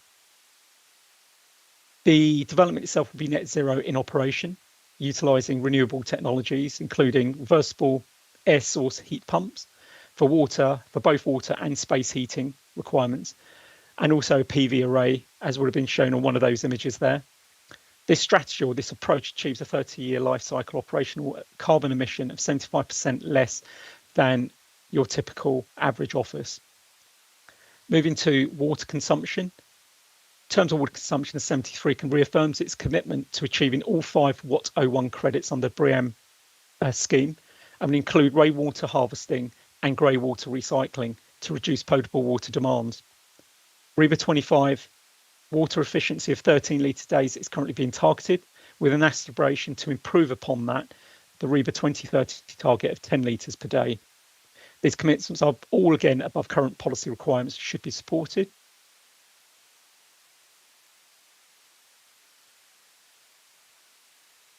Overall, the proposed changes themselves are considered minor in their individual and collective parts, yet make significant strides in delivering an exemplar performing sustainable office-led scheme for Cambridge on this previously developed land. So having taken account of the provisions of the development plan, the NPPF, NPPG and statutory requirements, as well as comments and views from our statutory consultees and wider stakeholders, as well as other material considerations, the development has been recommended for approval and it's subject to conditions. These are stated clearly here. There is obviously an issue, there was an issue at the point of obviously the application goes to publication around the highway arrangements, just to make sure, just to be clear that I have colleagues from County Highways to clarify and update members today in respect to the road safety audit that's being carried out. And also, yeah, the recommendation is clearly here. That is the end of my presentation. Thank you. Okay, thanks, Camilla. That's very good. Thank you. Arthur, I can see you're online. You're the objector. So if you want to stop sharing your screen, Kuma, please, so we can see Arthur properly on our screens. Thanks. Great. Hello. Good afternoon, Hello. Arthur. Thanks for coming. So you have 3 minutes to speak. Half a minute before the end, the bell goes, let you know, coming to the end. So when you're ready. Yeah, I'm ready now. And I'd like to say that I've been classed as an objector, but what I really think needs doing is addition of additional conditions. So I would say, to start with, officers in general are now post-COVID and post the change to telecommuting and home working pretty much obsolete, despite what market surveys, which are 2 years old now, when the planning inspector gave his decision, those market surveys were 2+ years old. Despite what they say, offices are obsolete, and we probably, almost certainly, I would say, do not need more office space in Cambridge. So it's quite likely that eventually, just like Centrepoint in London, these offices will need to be converted to laboratories or flats, which are things which Cambridge really needs. And we need to ensure that if permission is granted, easy convertibility, low carbon convertibility is possible. So that's my first point. The second point is, as although it is welcome that the construction time has been shortened from 5 years to something like 3 3/4. It's still a very long period for disruption of the neighborhood, and particularly disruption of Hills Road, which will cause trouble in the neighborhood because we live so close to it. I'm a half block behind the first row of houses in Winter Terrace, so that will be a major nuisance, and the shortest amount of time that construction nuisance is present, the better. And my third point is, again, to do with the construction procedures. There is no parking at all on or near site for construction workers. And I believe a condition, if possible, should be made for contractors on the site to provide compulsory park and ride shuttles free for all personnel involved in the building, including senior management, and also to assist in parking enforcement in the immediate neighborhood, which would include my street, Winter Terrace. From experience, we know that illegal parking by the construction workers on the south side of station roads has been a really major nuisance for us, and its disputes have sometimes been accompanied by physical threats to residents. So something needs to be done about that, if it's at all possible, by attachment of conditions. So that's my piece. Thank you very much. All right, thanks very much, Arthur. Thanks for coming to speak. So next we've got Doug to speak on the applicant's side. Are you here? Are you? Hello, Doug. Good afternoon. Yep. So we're going to come to the sort of speaker thing in front with a little sign on it. Look on your left, right-hand side. Yep. So you press the button on the right-hand side on the speaker thing, and you get 3 minutes. And half a minute before the end, bell goes, let you know it comes to the end. Right. Great. Thank you very much. Good afternoon. My name is Doug Higgins. I'm a development director at Socius, the development manager on behalf of the applicant and owner, Railpen. The application that you have in front of you today is for a minor material amendment to an existing planning permission, with the key aims of reducing the impact of the approved development on the environment and enhancing the public realm. The most notable enhancements are, firstly, a reduced basement, involving less digging, less concrete, less carbon, and less car parking. Secondly, a shortened construction program to minimize local disruption. Thirdly, the relocation of the servicing to the basement, so avoiding these large vehicles having to enter the landscaped areas, delivering a more welcoming, safer, and more enjoyable public realm for everyone to enjoy. And lastly, upgraded cycle parking and end-of-journey facilities that go above planning policy requirements, both in quantum, design, and access, to potentially be the first major office project in the UK to deliver over 1,300 internal bicycle spaces in the form of 100% Sheffield stands, recognised as the most inclusive and secure form of bike parking. Critically, the appearance and envelope of the buildings above ground is largely unaffected, and there is no impact on any of the key views when compared to the consented scheme. Furthermore, the pub on site is also outside the scope of this application, as we are not proposing any changes to the current consent, which will see it retained and brought back to life, capturing everything that made it a well-loved pub, but within a building that meets modern regulations. We are obligated to open the pub ahead of the office buildings, and we will ensure that pints are being poured as early as possible once it is safe to do so. Botanic Place will deliver the most sustainable and intelligent new build office buildings in Cambridge. It has been estimated that these buildings will consume 70% less energy than a standard office building of this scale. They will have one of the smartest facades in the UK, not just in terms of architecture, but also in terms of their intelligent design and performance, reducing solar heat gain during the day and sucking in cool air during the night in order to keep the offices cool without having to rely on air conditioning. Furthermore, intelligent building systems will use an array of sensors to switch systems off when they are not required. Through the proposed amendments, we will commit to the rigorous NABERS certification, ensuring that the energy performance of the proposed design is extensively tested and modelled, with a further commitment to measure, optimise and report on the real-world energy consumption once these buildings are built and operational. The proposed market hall is an area that everyone can enjoy, delivering a huge community-facing hub that will provide vibrant, publicly accessible co-working rooms, play spaces, areas for listening and creating music, as well as event spaces alongside a food and beverage offer. Lastly, thanks to the council team for their work and engagement to date, and delighted that this application has been recommended for approval.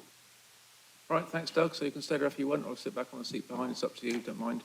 Yep, okay, so let's go on to debate then. So just before we start, to say, remember this is a Section 73 planning application, so-called, so it's changes to an application that's already been approved. And just to also be clear, the officer described the permission as being granted by PINS, which is an acronym, which is the Planning Inspectorate for England. Councillor Carling. Thank you very much, Chair. Really, I'd just like to urge the committee to not spend too much time debating this one, because as far as I can see, it's entirely fine. I can't see any possible reason to refuse this one.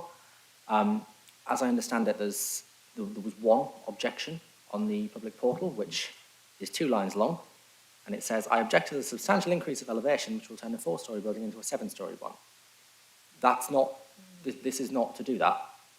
An application has already been consented that has the 7-storey building. That's not this. So it's reasonably straightforward. I think the gentleman that just spoke about conditions, mentioning officers, again, that's been consented already. So it's not something that we're deciding today. We're not here to discuss the principle of development. The idea about having construction workers provide free shuttles, I wouldn't think is something we can enforce. And this shortens the construction period, so that deals with the other point the gentleman raised. So it's pretty clear cut, really, for me.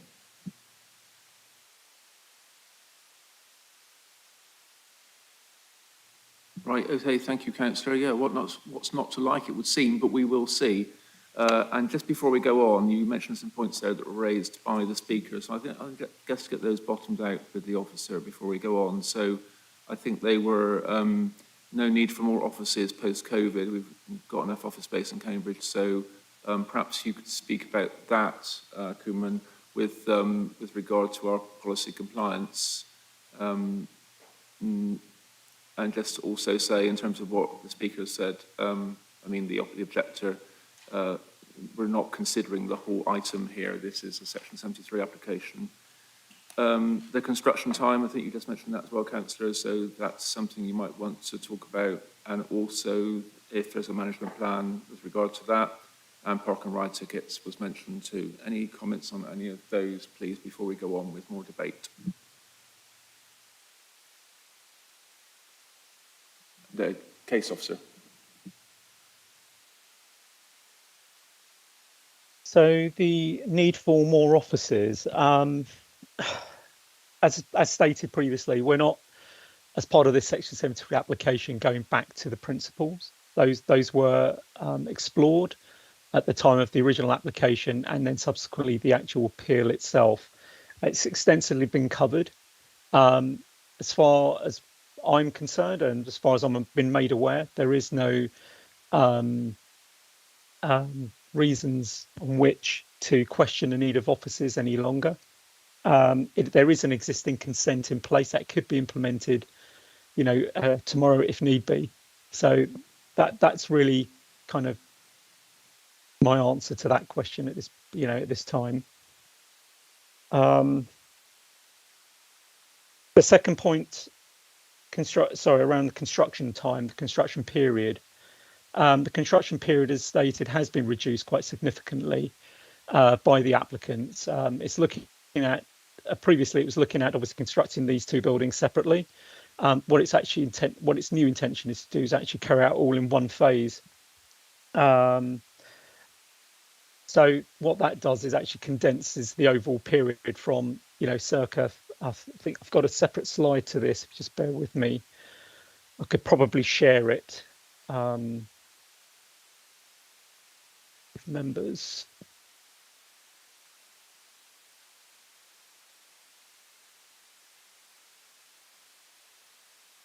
Oops.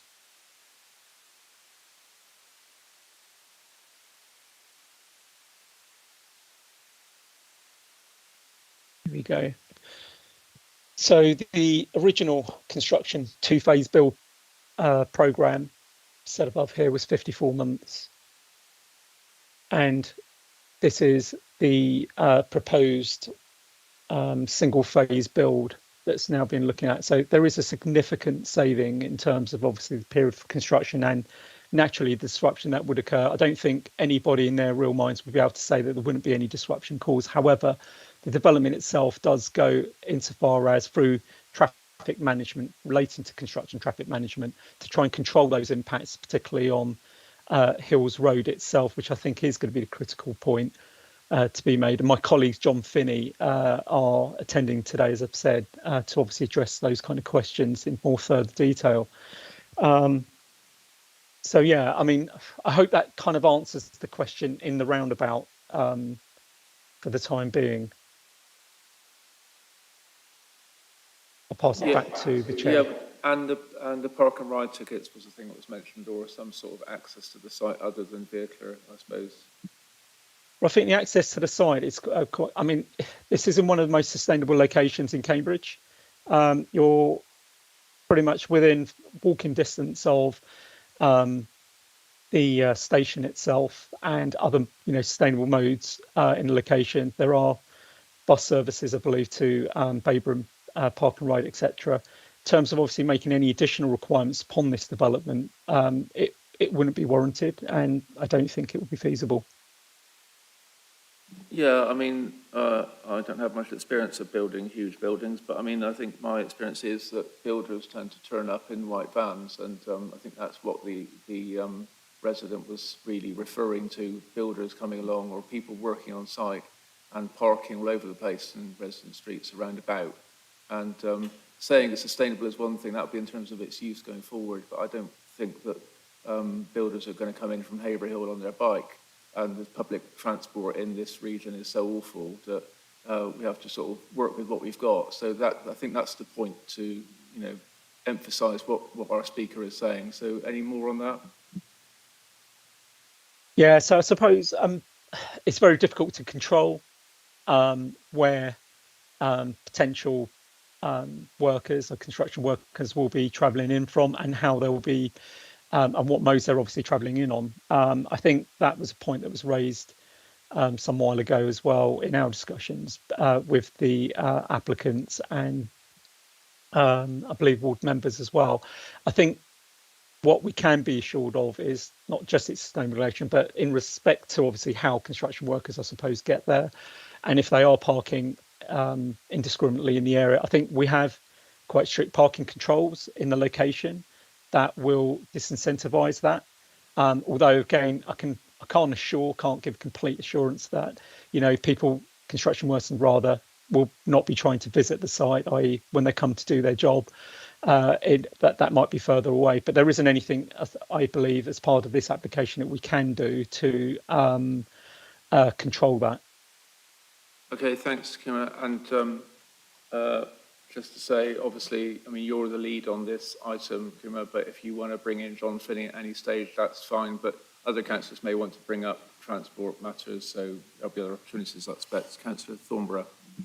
Oh, just on the construction traffic, it is a problem locally in this area, in Petersfield, where they park in residential parking areas. But there must be a construction traffic management condition, and I know on other sites it's very clear that the contractor traffic must not park in residential areas, and it's up to the contractor to know who's coming and going and where they're parking. And I know they've gone out to actually tell their subcontractors that that the agreement is they're not to park on residential streets, even though as in highway terms there's nothing to stop them. It's a matter for the contractor controlling management. So I hope that can be done. I just want to ask, this building is reinforced concrete, so it is there's a very high mass, and there's quite a lot of carbon in the construction. And I would like to hope that this building is not going to be demolished for decades. Let's think 60, 100 years, but it needs to be adaptable. So has that been considered, the adaptability? And because of the focus on energy, the energy use, are they also looking at energy in the construction? What was it? And with the change in landscaping, has maintenance of the landscaping been considered so the changes aren't making it more onerous to ensure the landscaping's kept in good condition? Thank you. Thank you, Councillor. Councillor Power. Thank you, Chair. I mean, there are loads of good things about this. We always pick out the bad things. The Sheffield stands, it's unusual to find CAM cycling support. It's great. Electric, rain harvesting, grey water, above bream outstanding, public realm enlargement.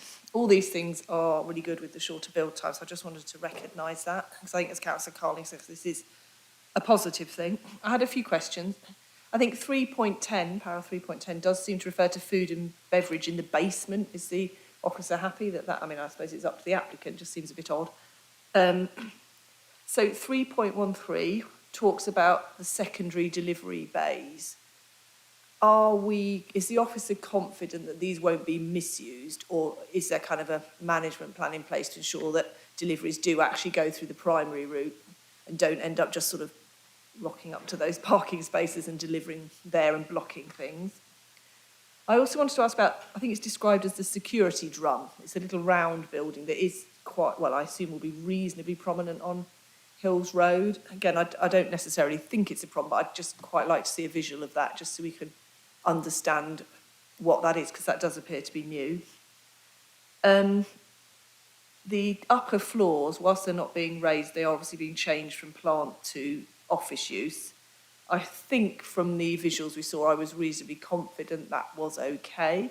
But again, I'd appreciate the officer at least commenting on what change that would make from the visuals from the Botanic Gardens. I'm guessing there will be screens up if people are going outside, or windows that will stop the sound travelling too far. Probably my most important point, the new cycle routes that come in between buildings B and C, which are obviously to be welcomed. It makes cycling a primary means of access. I'm a little uncomfortable at the moment. They don't appear to be segregated. So on the plans we've got, there's some dotted lines that sort of vaguely suggest 2 cycle lanes. I would like us to strengthen condition 47, which is cycle and I think car management, because I would really like to make sure that those are clearly marked as cycle routes so we don't have the kind of conflicts between pedestrians. I know it's not the public highway, but I'm sure the applicant wouldn't want to have that as a problem either. And I do share Councillor Thornborough's concerns about construction parking. It often overspills into that top corner of my ward. So again, I would welcome a strengthened construction management plan that at least makes it absolutely clear. And I think finally, the officer mentioned a road safety update. So I don't know whether John was going to comment on that. Thank you. Thanks, Councillor. Councillor Bajan. Come on. What's not to like, Chair? As Councillor Thornborough said, everything's going forwards rather than backwards. There's lots of positives. I just have a couple of points that I'd like to make. I am very concerned about the construction workers' arrival and about the amount of lorries that will be taking materials out off-site. And I know that's now going to reduce massively. But I just would, a little plea, really. This is Railpen. They're building on the Travis Perkins site. They're going to be building on the Beehive site. So maybe they could work together, because it's one company that's paying for it. I know it's going to be 3 different developers, to try and deal with some of the difficulties with construction workers coming to Cambridge in their white vans. Maybe you could have an arrangement at Park and Ride where you've got a bus running backwards and forwards that might be perhaps suitable for construction workers carrying some of their kit. I'd also ask you to think about, there's going to be a lot of soil dug out and travelled by lorries somewhere. The same is going to happen at the Travis Perkins site. There's the railway line next to it, and I wondered, is it in any way possible to use the railway line to remove this soil? So you'd have a sort of goods train parked there, and you'd fill it up with all the clay and the rubbish that you dig out of the ground alongside the Travis Perkins site, and then the train would come in and take it away, rather than all those road miles for lorries. And that will considerably reduce, it'll increase the traffic in the immediate area, but for the rest of the country, it'll considerably reduce it. But I like the idea the pig will be open early and there's going to be extra cycling, and if only that was being done because of the right reasons. But I understand that you're reducing the dig, which is the most important thing, I think, for you. But I don't see to have any problems, and I agree with my colleague here. We could probably go to the vote on this. Have you finished, Councillor? Pregnant pause. Thank you very much. Councillor Bennett. Thank you, Chair. I would say it's useful to know my fellow councillors' positions, but you're single members. You don't speak for the whole committee, so remarks such as saying, I think we could go to vote, I think are unhelpful. So just to interject, Councillor, it is the prerogative of any councillor to propose anything at any time, and if they have a seconder, we can go to the vote. But normally chairs like to continue with the debate if possible, but then potentially have a vote later on. So thanks. Okay, because it's not just our job to decide whether to approve or disapprove, to make sure we have the best possible conditions and informatives going forward. So that's only the first part of the job. And in this connection, I'd like to draw your attention to paragraph 6.22 on page 63, the Design Out Crime Officer notes. Now, I've been round my ward with the Design Out Crime Officer before, and they have really good ideas. It can make a huge difference to the safety of a ward, and this is already a high crime area. I would really welcome it if the developer did submit a secure by design commercial application. I already welcome the more openness of the changes, and particularly having the market hall, because that brings more eyes onto the street. But really, anything you can do for the area and crime prevention, I think would be very welcome.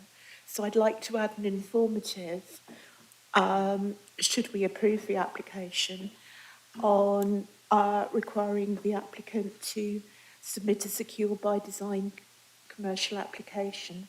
I think it would be good for the applicant and good for the city. The next point I wanted to ask is just a quick query for the case officer. The height, 7 stories, is this 7 normal stories or 7 supersized stories as for lab use? Then my next point is on materials. On Beehive site, I know that you've been developers been looking at using reusable ceramic panels so that if there is a change of use, that the carbon emissions embodied in materials are not lost and released. And I'd like to ask if this could be considered here. My next point is regarding recycling.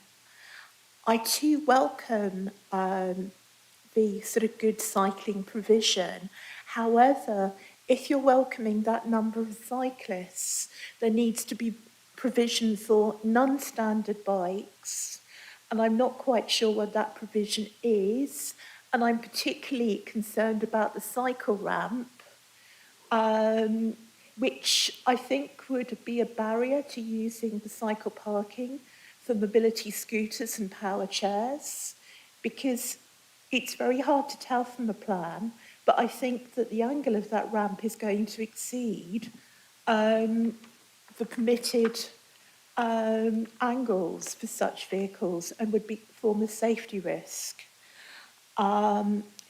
Also, I think it's likely that people will be cycling quite long distances, which is why presumably showers have been provided, because you don't get sweaty if you're just cycling, a mile from Mill Road. So I'm assuming that people will be bringing e-bikes, and I'd like to ask not only about whether there's e-bike charging points, but also to ask how safe these are and do these incorporate the automatic switch-offs that the Fire Safety Service is now recommending. I think that's everything I have for the moment. Thanks, Councillor. Councillor Dryden. Thank you, Chair. What I've read and heard today, I've got no problems in voting for the recommendation of approval. Just one thing, I hope that contractors, will they be part of the scheme of considerate contractors? Which, is that in, no, it's not a condition, just asking the question, like everyone else does here. And just finish up here, I think it looks good, and I look forward to having a pint in the pig when it's all done. Thank you very much. Toby's just going to make a comment now. Yeah, I'll let Gemma deal with some of the main points that have come out, the more detailed ones, but just to say, from an officer perspective in terms of the construction management plan, there is a condition 4, which is on page 80, which are in criteria A states contractors access arrangements for vehicles, plant and personnel, including the location of construction traffic routes into and out of the site, etc., plus enforcement measures. Condition 4 isn't up for amendment as part of this section 73, but I see absolutely no reason why we couldn't append an informative as suggested to encourage any contractor to coordinate something like a shuttle bus service from the nearby park and ride. I have seen that done before with the bigger sites, and likewise the secure by design commercial application could be covered off through an additional informative if members were so minded. I'm aware that there is a secured by design kind of condition as part of the recommendation. A considerate contractor condition as part of the recommendation that they join that particular scheme, and I would be surprised if that were not the case. We can't force a developer to join it. I'd be very, very surprised if the developer were not part of that. I'll let Gemma deal with some of the other more detailed points. Okay, over to you then, Gemma, for the other questions, please, and please do refer to John Finney if you need to. Will do, yeah. Okay. The issue around the embodied carbon regarding reinforced concrete and recyclability of some of these materials. I'm going to pass that question to my colleague Emma Davies, who's also on the call, to address. So I'll pass over to her now. Yeah, afternoon. Hopefully you can hear me okay. Yeah, just picking up the question really about the kind of adaptability of the proposal for potential other uses. I've looked back to the BREEAM pre-assessment and the scheme is targeting both of the BREEAM credits related to designing for adaptability, but also designing for disassembly as well. So that kind of follows circular economy principles. One of the things that I would say, and it's something that we're learning from a lot of the lab space applications that we have got coming forward in the city, is that the concrete frame being proposed here does actually work in the scheme's favour in terms of adaptability, because one of the things we hear about lab spaces and reusing existing buildings is that quite often the structure of buildings isn't strong enough to support lab uses. So I think that will actually work in favour in terms of this particular scheme. So I'm hoping that helps with the query with regards to adaptability and kind of reuse of materials.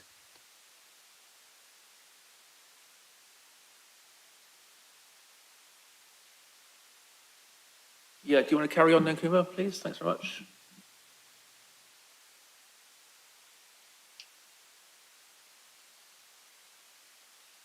The last question asked, I think, please clarify, by Councillor Thornborough regarding to the landscaping maintenance. there would be, I mean, whilst landscaping itself is a matter that's also been conditioned, I believe that's still condition 18 on the recommendation. We'll be seeking, you know, with everything really, I think the wording, if I go back to that, we would hope that there is a, sorry, just bear with me, I'm trying to find the report.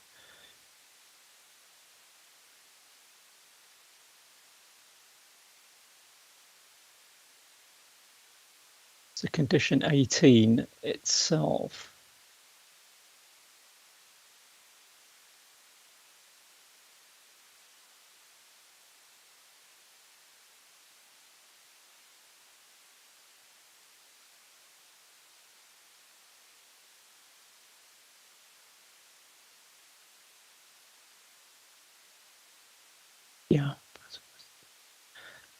Yeah, it does mention in condition 18 part 1, talks about detailed process of restoration, ongoing maintenance.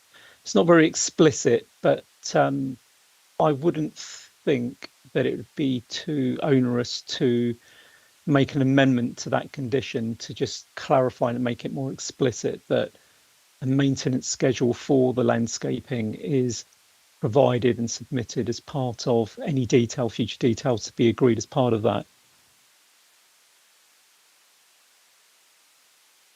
Is that helpful? Sorry, does that answer that particular question? Yeah, I can't see no one disagreeing. Go on.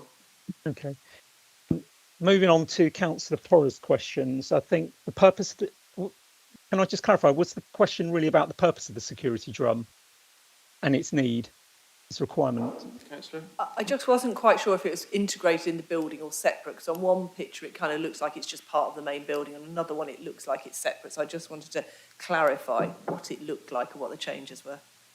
Yeah, so I can confirm that it is part of the actual building itself. It's not separate. I think you could try and find an image that kind of shows that. It's really trying to find it's one of the CGIs, I think, probably would do it better justice.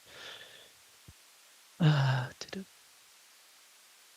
the security drum. Kim, I guess Toby's going to say something. That's all on. Just whilst you're finding that image, Gemma. Okay. So just back to the landscaping, Councillor Thornber, if you turn to page 91, there's another condition, which is condition 39. Which is pretty robust condition that looks at a kind of long-term landscape management and maintenance plan. So that's already secured. There's no need to make any further revisions. Okay, thanks, Toby. So back to you, Kimmer.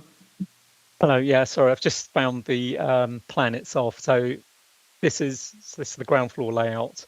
That's where if you can use the laser pointer, that's better. Kimmer. Oh, apologies. Yeah. I just can't see it otherwise too well. Yeah, that's fine. Here we go. Can you see that? That's where the security drum is part of the actual building itself. Okay. In terms of, I'll keep the slide up anyway, because I think it's relevant to the other question that was asked regarding the assurance to be given regarding the use of these taxi/stroke servicing bays and how they'll be managed. I mean, there's always potential for them to be misused, of course. However, the actual use of those spaces will be managed ultimately by the landowner itself. There will be an expectation to do that. I'm just trying to think off the top of my head whether we had further detail on that, but I can't recollect at the moment. But I may come back to that if you just bear with me.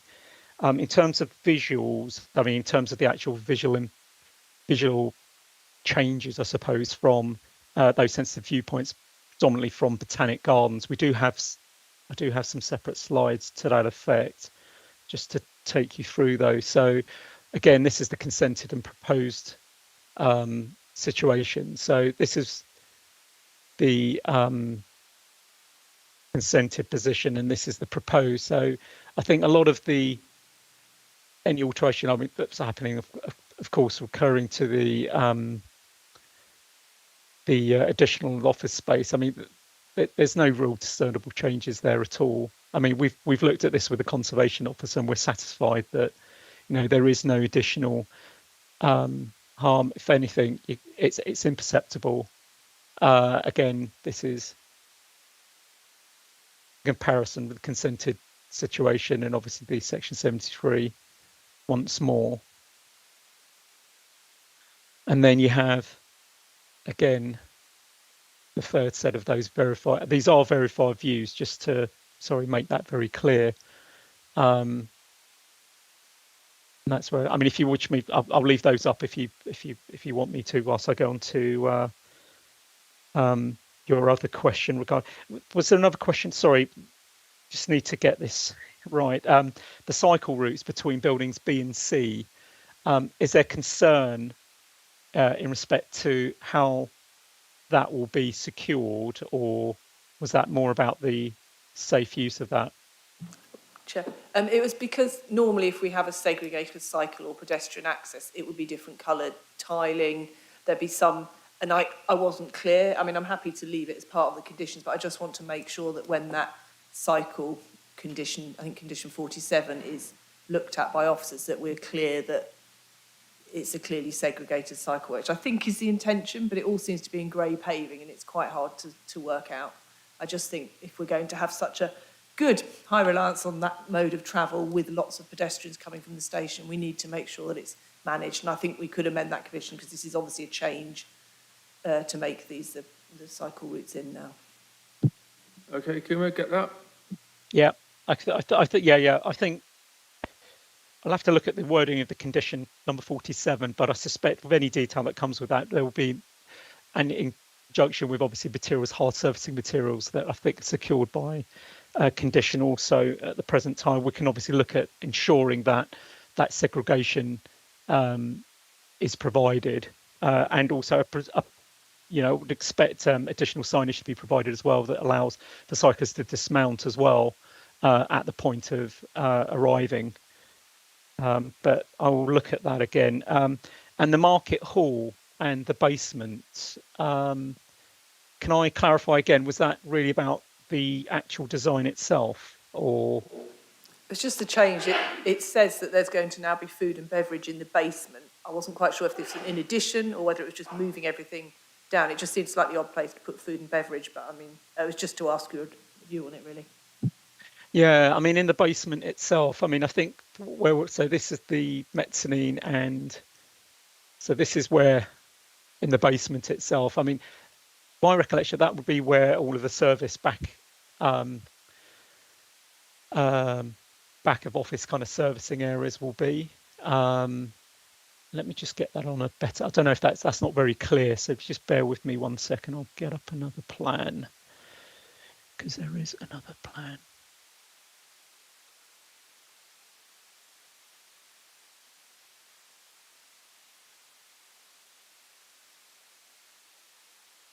So if we zoom into that, yeah, so it would appear that it'd be, so if I show you what I'm looking at now, so that plan zoomed in. So this is in effect, the basement space. So this will be additional, what would appear to me, I mean, it's not labelled, but you obviously clearly have some labelling there that talks about obviously the kitchen that will be serving obviously for all the food requirements in the building above. And also these individual spaces here, which I'm not quite sure what they would be, but an indicative F&B layout. But again, it's presumably all ancillary servicing areas for the actual use, possibly even toilet cubicles, because this hasn't been entirely planned out yet, but that would be the expectation for that. I hope that kind of gives some. Yeah, thanks. Let Toby say something as well. Hang on. Sorry. I think, Chair, I mean, my understanding is that it might be arrangement that's maybe something similar to Seven Dials, if people have seen Seven Dials down in Soho, where you have a kind of sunken area with small kind of food outlets around the outside of the space, with the central space where you can sit. But also there's a commitment here from the applicant to look to see if these kind of food units could also dovetail with the flying pig and whether you know, for example, you might be able to sit in the Flying Pig garden and order your food from one of these outlets. So it kind of strengthens the overall offer and the position of the Flying Pig within the site. Thanks for that, Toby. So coming back to you. Okay, moving on to Councillor Bennett's queries. It was regarding the design out crime requirements. I mean, just as an update more than anything else, I don't think we'd have any issue for pending an informative to any consent that might be given this today. But I believe that the applicant himself or themselves have been in discussions with design out crime officers, and they're seeking to obtain gold certification at this stage. So, but as I say, just to confirm that we can include the informative should permission be granted today. In terms of clarifications around office stories and lab stories, they're definitely office size stories rather than actual lab size stories. I mean, in terms of the actual, again, just to repeat that the actual scale of the building doesn't actually increase, doesn't get any bigger at all. I mean, it's not taller in any way whatsoever. The also access for cyclists into the site, if my understanding was correct, that that's more a design issue in terms of ensuring that the gradients leading into the site. What would happen is, and the reorganisation for cycle access is that you'll arrive at grade in between the buildings, and then you'll enter grade, and then you'll then use your either a lift to get into the basement for your cycle parking, or you will, which I believe the applicant has also integrated in design, they'll have channels which are motorised, which will be able to carry bikes back and forth from within the basement for those less abled. So that kind of provision is actually already made within the design itself. In terms of, I think the other question was in relation to potential for fire-related incidents occurring in the basement and the safety around that. So this was a question that was raised, and we had to further investigate with the applicant in terms of what their fire safety approach would be on the site and what the fire design would be. I mean, their explanation to us has been that the applicant, basically they're subject to rigorous requirements by insurers, whom members will be aware of an acute aversion to risk anyway. I mean, Hawley, the consultant that's been appointed by the applicant has been looking into a range of design measures to minimise that risk of any kind of fire events. Those include a combination of active pre-mitigation and also mitigation in the event of a fire. The applicant itself has reviewed its fire design also against LFB standards, that's the London Fire Brigade standards. I'll show you a table in a second, just bear with me, which kind of summarise a lot of their approach to ensuring that the fire safety design is going to meet insurers' requirements, because their risk tolerances are far greater than what would normally be required by the building regulations. Just bear with me.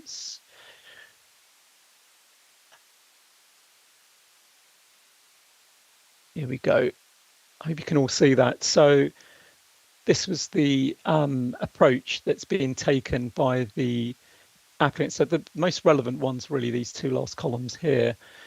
It's where they're all relevant in their own right, but an insurer's recommendations are normally more onerous than your building regulation requirements.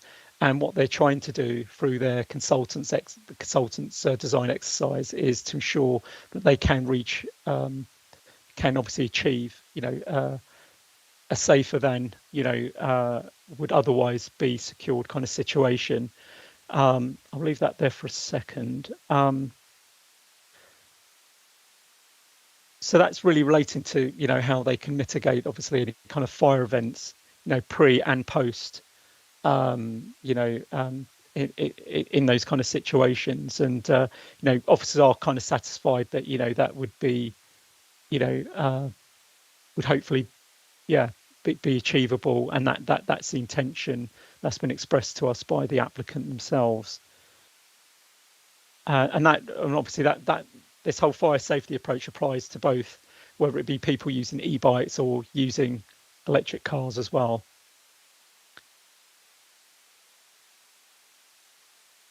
Are there any other questions? Sorry, I've just There may be. I've been hastily Yeah. writing these down. I'm just hoping I've covered the ones that have been asked. Sorry. Yeah, no, thanks very much. Yeah. So just before we go on, so Councillor Bennett, were you happy with the responses to your questions? You particularly asked about the ramp, didn't you? I suppose you're referring to whether it's 1 in 12 or less, probably.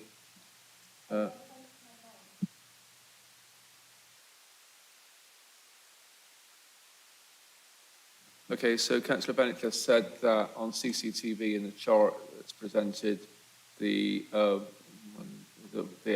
property protection consideration to be confirmed. So is that okay, Kuma? Yeah, I mean, the expectation around that is about their overall CCTV strategy for the whole development, I suspect. I mean, the applicant itself is, as I say, they need to be able to insure the building. If they can't insure it, you know, there's a huge risk to their investor and themselves, really. So I'm satisfied that they're doing all they can to, you know, mitigate any event of fire occurring within that basement. And I think that, as can be seen from this table itself, that they are exceeding what would normally be required by the building regulations. Okay, thanks, Kuma. So I think we're coming to the end of this debate now. Councillor Thornbury, you want to say something? I think it's been really interesting how way above what we can ask in planning or building control is being provided. It's been quite enlightening. I've just one question. The new access across the road, which arrives where you go down and use the ramps into the basement, the cycle ramps down, is that coordinated with the current consultation for changes to Hills Road to improve public transport and active travel? And I'm assuming it is, or it will be able to be coordinated with the final Hills Road scheme. Thanks. Okay, so Kuma, I don't know what you think, but maybe it might be good to go to John Finney and or Tam Parry on that and any other thing that's cropped up for their contribution. As they're here, we don't always get transport officers, so it's good to have them. I'd be happy to defer. Yeah, I'd be happy to defer to John Finney to clarify on those matters, definitely. Thank you. But in response to Councillor Thornbury, yes. Just hang on, John, before you go on, so Kuma, take that sort of screen sharing off, and then we can see John properly then. Cool. There. You really want to do that, sir? Hello, John. Okay. In terms of the consultation with the Greater Cambridge Partnership Scheme for improvements of cycling along Hills Road, yes, they've been fully engaged with this development, and they are, if you like, more than happy to, for want of a better term, bolt on either end. So they have been engaged during this process. There was some discussion about contractor parking in relationship to development as well. Condition 5 of the original planning application required a traffic management plan, which is a plan for the operation of the scheme in relationship to the highway specifically. I'm going to try and share my screen if I may. Let's see if this is going to work.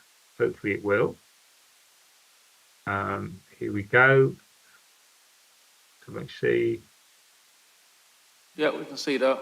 Excellent. If you look on the workforce access, the column on the right hand side, we've got workforce and visitor parking. As you'll see, the second paragraph is fairly onerous, in so much as anyone who's found not complying with agreed parking arrangements will be asked to relocate their vehicle immediately, and if unwilling to comply or is found to be persistently non-compliant, will be removed from the site. And at the moment, they are still looking to negotiate at least some of the buses on park and ride sites to stop near their construction site as well. It's very difficult to enforce details like this on the adopted public highway, but I think that's fairly onerous on the developer to ensure that there is no irregular parking, particularly as the objector mentioned. I mean, Warren Street, I think it is not adopted public highway. On the adopted public highways, you're all aware that area is quite heavily controlled by local parking enforcement. So hopefully that's a strong discouragement for anybody parking where they shouldn't. So hopefully that covers those particular points. Sharing. And I can't think of anything else, ladies and gentlemen, if you've got something in particular. Was there anything else you wanted to put, Kumar, to John, Vinny, or any other councillors? No, looks like we're okay. Excellent. Thank you very much indeed. Okay, thanks, John. Thank you. So, Kumar, were you done with answering questions? I think you were, weren't you? I think I have, yeah. Yeah. Okay. Councillor Bennett, yep. I think, Chair, you've already mentioned that my wheelchair access ramp question still needs answering. Yep, okay, so was that clear, Kumar? Don't want to Yeah, I mean, sorry, I did miss that point out. Yeah, the wheelchair access points will be the same, I would expect, through with cyclists effectively arriving at the development itself. We have two very large oversized lifts that are available if they need to get into the actual basement itself. If they're arriving, and throughout the development itself, they do have lifts available or made available within the design itself. Okay, Councillor Bennett, anything else? I'm sorry, but I've heard that before and I've been unable to use the lifts. Class 3 mobility scooters weigh more than a Harley Davidson. You know, you don't put one of those inside a lift without a safety assessment. You also need to have access to get in and reverse. And it's not trivial. So I would like to ask if that could be looked at again. Kumar, do you want to come back on that? Yeah,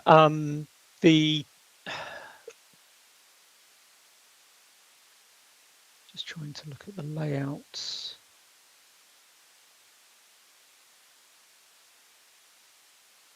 I think Toby's going to say something, Kumar, while you're looking. Please. I think if it helps, Chair, because Jim has explained that we've got two significantly sized lifts that could accommodate a kind of motorised wheelchair or buggy. We can take that away and confirm through the developer that piece of work's been carried out to satisfy you, Councillor. I don't think it needs to kind of form part of any further discussion on the formalities of the application. I'm happy with that. Okay, so perhaps that can go back to Chair, Vice Chair and spokesman in that case. Is that all right, Toby? Yep, just so everyone's clear on that. Thank you very much. And obviously, your representative is here and is listening to the debate, so that's a good thing too. So thanks for that contribution, Councillor Bennett. The only thing I'd say is I can't let it go, but we've had a comment by one councillor about reinforced concrete, which is what this is, and it's been supported by Emma, which I understand, you know, in terms of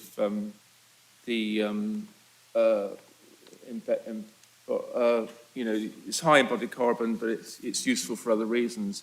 But I mean, the applicant could have chosen cross-laminated timber for this, and then they could have built this like other buildings, one story at a time, by bringing in floors by Arctic from Austria. So it's all possible, but they've chosen not to do it. So I appreciate that that's not something that's up for grabs today, but I couldn't let it go without mentioning that, as well as the developer is here too. So there are always other options and possibly better ones, but anyway, we are where we are. So section 73 application, any other thoughts, comments? No, in that case we'll go to the recommendation, please, Toby. Oh, sorry, Councillor Bennett. Hi, my query is actually about the brochure provided by the applicant, and particularly the social and environmental impact. And this is just a question, really, which is, I notice that there is an offer of making available volunteer time, which would be something that the community would value. And I understand that this would involve staff of future tenants who are not currently signed up. So I'd like to really understand to what extent this can be conditioned, because it doesn't seem to be something that's covered by a 106 agreement. So is this a hope, or is this something that is actually guaranteed at any sort of level? think your question seems to be targeted at the applicant, but we don't normally have a question and answer session with the applicant in these planning meetings. But maybe Toby, can you respond to that point, please? It's not part of the formal application that's before you, councillor. So again, I would say we could confirm through, post-committee confirm through the developer with the help of Drummer exactly how that might manifest itself as a kind of something that's desirable that's been put into the developer's brochure that they'd like to pursue. And I'm sure if they have put it in writing, then it's something that they'd want to follow through with. So with your agreement, we'll follow that up with you specifically, and we'll copy in Chair, Vice Chair and Spokes as well, as per your other query. I'm happy with that. Yeah, thanks, councillor. Thanks, Toby. In that case, let's go to recommendation, please. Chair, so the recommendation is set out on page 78 of the officer report. That is approved subject to the amendment sheet provisions, which removes that first bullet point in terms of officer delegation in respects of the hydrological and hydrogeological impacts, and the replacement of that with condition 6 as set out on the amendment sheet. Delegated powers to officers to resolve the outstanding road safety audit with the local highway authority before planning permission is issued. The planning conditions as set out with minor amendments to the conditions as drafted, delegated to officers, and lastly, a reasoned conclusion of the significant effects of the development on the environment and the carrying out of appropriate notification under the EIA regulations 2017. Okay, thanks very much, Toby. So councillor. I thought we had a couple of informatives. And can I just go back to condition 47 in that I thought we were going to at least make sure that was made reference to segregated cycle and pedestrian? Or are you satisfied that we can do that anyway? I beg your pardon, Chair. I did write down the informatives. I didn't read them out. The two additional informatives were in relation to the encouragement of the provision of the shuttle bus service and a commercial application of the secured by design application. I think through you, Chair, we are satisfied with the conditions that we already have, that we can deal with the surface treatment of the hardscape within the site to satisfy members' concerns. Thank you and apologies. Apology accepted. Thank you very much. So the recommendation is one of approval. All those in favour of that recommendation? That's unanimous.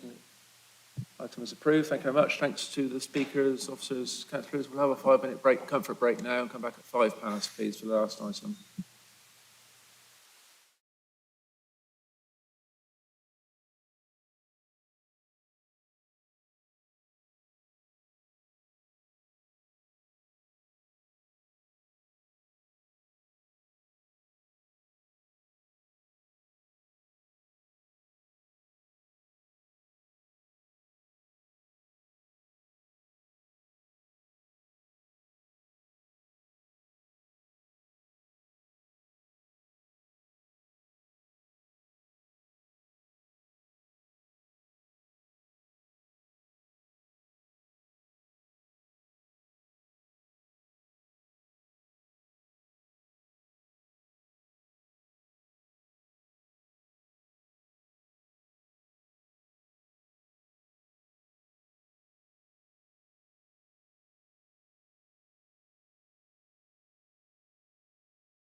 We're live, Chair. Okay, welcome back to Planning Committee after a short break. Item 8, 5 Hinton Avenue. Adam is presenting officer, and we've got one speaker, Mike Fleming, agent. So if you want to present the item, then please, Adam. Thank you, Chair. Okay, presentation today is for 5 Hinton Avenue in Cambridge. It's for the erection of a detached dwelling with associated bicycle storage, shed and air source heat pump, and alterations to the existing dwelling house, or with changing of windows and doors, and bay window, and a new dropped curb. The proposals have been amended slightly over the period of assessment, with the height of the new proposed detached dwelling house being amended to reduce it from 8.9 metres to 8.7 metres. Proposed bicycle storage sheds and electric vehicle charging points now being detailed on the latest revised plans, and the location of the proposed air source heat pump being moved. So here's a location plan, showing a red line. As you can see, it's located to the eastern side of Hinton Avenue.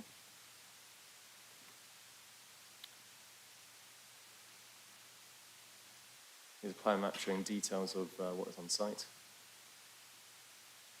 Purple arrow indicating which wards it's part of and how it's interspersed over both. Blue arrow showing location of the existing dwelling house. Dark blue arrow showing the location of the proposed new dwelling house. Orange arrow showing proposed location of 9 Hinton Avenue, and the red arrow showing where the TPO area is. Okay, so here's a 3D map. And so this was taken, I think this was taken 1 or 2 years ago, before number 9 Hinton Avenue was built. Okay. These elevations of the existing dwelling house, front and back, showing what is existing and what's proposed. As you can see, that the windows are being widened from the existing between the existing and the proposed, and there's new windows being positioned to the rear. You can see why in the next drawing. So the windows on the side of the existing dwelling house are being removed, so as not to impact on, so there will not be any impact on amenity or privacy.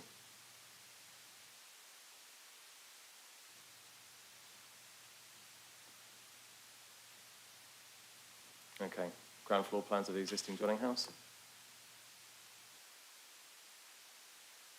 And ground floor plans of the proposed.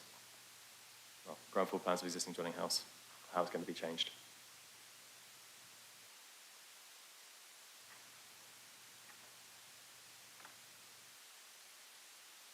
And here's elevations of the proposed new dwelling house in the street scene, and how it will be positioned adjacent to number 5 and number 9.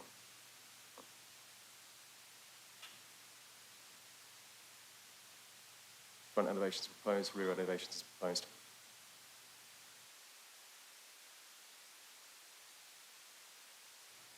And here's block plan, detailing landscaping features, electric vehicle charging point, location of air source heat pump, where bins will be located, parking, access to the rear.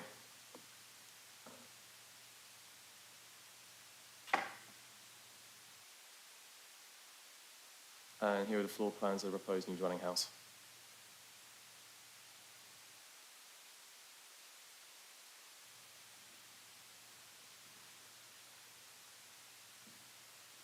Elevations of bicycle storage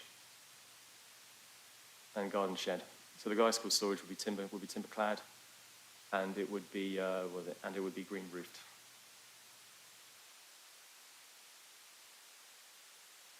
Garden shed would be timber clad, felt roofed.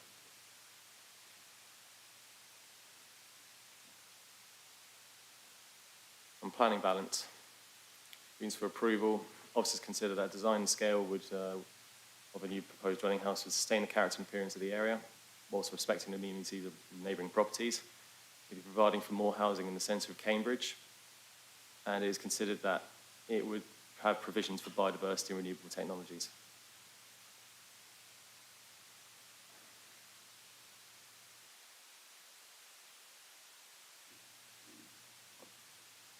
Thank you.